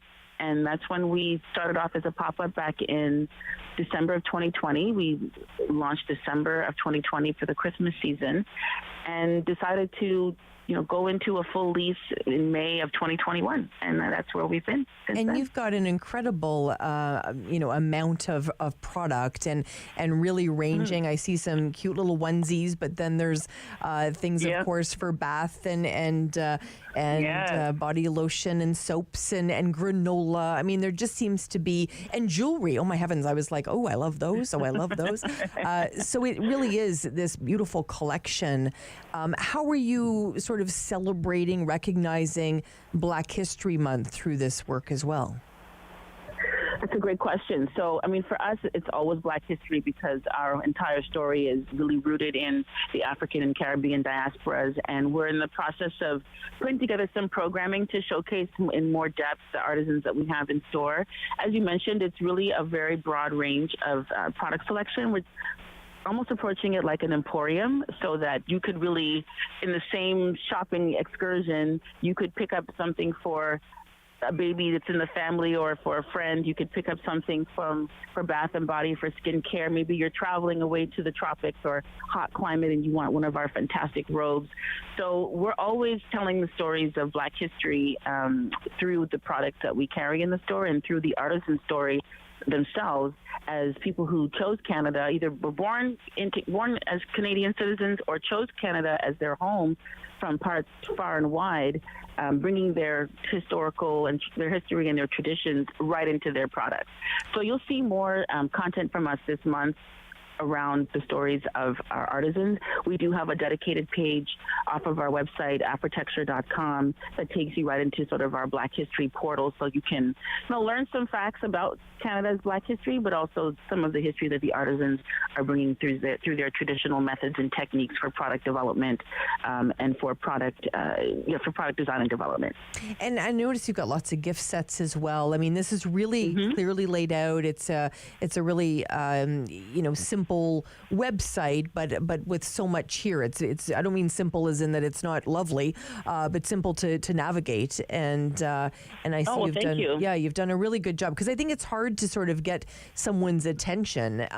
But what I love most about it, of course, all the products and everything, but it's the story. And I think entrepreneurs with a story, it doesn't feel like you're buying something off, somewhere where you're going to get a box with a smile on it. It's the smile comes from, you know what I'm saying, Tracy. Yeah, I know what you're saying, right. It comes from the smile from you saying, we had this dream 20 years ago, we've made it happen. Yeah, and I think that artisans that we've been very fortunate to have as part of our family also have similar journeys, right? That they, almost all of them have full-time jobs, but they still have this burning passion to channel their creativity into things, into products that mean something to them, that are that showcase and celebrate their traditions and their histories. And we completely understood that. You know, we understand that desire to live in these two worlds. We're in Canada and we love being Canadian, and we love all that comes with that, but we have this other world that we also participate and belong to, and being able to translate some of that into everyday products that not just people who have diaspora roots can enjoy, but what we've really seen is pick up from the general community, that people, especially in Ottawa, it's such a unique market, I think, that so many people, whether it's through Diplomatic Corps or through the types of nonprofit enterprises they might work for, just the diversity of Ottawa, people come in the store and it's amazing how often the products that we have in there from the artisans are striking a chord, tapping into a memory of a trip that they took, or an assignment that they were on for work, or a family member who's married into the culture. I mean, they're so connected even without having necessarily direct blood ties themselves. There's something about the stories that we're telling that are really striking a chord and drawing people in. Beautifully said. We only have about a minute, but I really want to talk a little bit about the dolls you have, because I think, you know, boy, have we come a long way, and it's a good thing. You know, back in my day, I'm going to date myself, 52 years old. Back in my day, it was Barbie, Barbie, Barbie. That's you know, what girls were told they played with. It's changed. You've changed. Tell me a little bit about the dolls. So the dolls, I'm glad you brought those up. So those are courtesy of Shaku Nubaktep, who is Cameroonian. She created those dolls actually for her daughter when they moved to Canada and to Ottawa in particular. Her daughter experienced some bullying in the classroom, being an immigrant and, you know, not being familiar with the culture. And Shaku wanted to find a way for her daughter to be more connected to her roots and sort of proud, a way to express her pride and something that was tangible. And so she created the first doll, which was for her daughter, Nomza. That was the first doll, Tashun was the first doll she created. That was for her daughter in Cameroonian dress. And then she needed friends. She can't be by herself, so the other dolls were created to represent other parts of the African and Caribbean diaspora, and also in traditional dress, so that it created an opportunity for conversation and storytelling, but also for building self-esteem and pride. So it's wonderful to have those, and we see young children of all ethnicities and backgrounds who are just gravitate to them like flies to honey. Absolutely. Beautifully said. And Tracy Solomon, I hope we've inspired someone today to visit Afrotexture, and thank you so much for your time today. Yes, we're at 55 Byward Market Square, right in the heart of downtown, so come and see us. Will do. Absolutely. We wanted to talk all things chili today, so that's why we're connecting with Blair Horvath. Hi, Blair. Hi, how are you? Good. I have seen your business for years and years and years. I have bought from your business. Chili Chili's. Tell us all about it. Well, we've got a couple of locations. We've got one in Bayshore, and we also have one in Tanger. This year, we'll be celebrating the 30th anniversary of Chili Chili's. Let's see. We have the largest selection of hot sauce in the country, and I would say the first fiery food store in Canada. Wow. Okay, I didn't know that. And I love that you've got, you know, such a range of products. I think people that maybe, you know, from the name think, oh, there's nothing there for them. They may not like something super hot, but the reality is you really do have something for everyone. You've got barbecue, you've got some stuff from Canada, of course, and everything else. I love that you've titled it that way, from mustard to ketchup, salsa, jerk, steak sauce. You have it all. Have you been busy over the last number of months? Well, Christmas is always insanely busy, and it was no different this year. But yeah, we've been busy for sure. Things are still rolling. And I love some of the packaging. Do people at Christmas time as well buy for packaging? There's definitely people that do buy for packaging for sure. But there's a lot of, we're the only one, I'm not sure if you're familiar with a show called Hot Ones on YouTube. No, I've never heard of it. Oh, geez, you got to check that out. Okay. They interview celebrities. They run through one-on-one. They run through 10 wings with 10 different hot sauces. The sauces get progressively hotter, and so as they're doing the sauces, some people can handle it. A lot of people, as they get up towards the end, can't. They're being interviewed at the same time, and so they're thrown off by the heat, and you don't get your standard scripted answers. Oh, that's so fun. Oh, yeah, it's fun. They've had some pretty big names on there. I think this is season 19 or maybe season 20 right now. A lot of followers. Anyway, we're the only ones in Canada with the branded stuff from Hot Ones. Okay, good to know. That's fantastic. And I learned something today, too. I see you've got all these levels right up to heat level 11. So you're definitely hot stuff over there, Blair. Thank you so much for spending time with us today on City News. Okay, awesome. Have a great day. It's great to spend time with all these great businesses today. I mean, we spoke with everything about, those sports cards today. We talked about a business that evolved, really giving Black artists an opportunity to share some of their goods. And then we talked all things chilies with Blair Horvath today. Great to connect with all of those great businesses. Listen, we're getting ready for tomorrow already, but we want you to lock it in. Stay with us all day on City News. You've been listening to the Sam Laprade Show. Tune in again for local news and community views on City News. 101.1 FM and 1310 AM.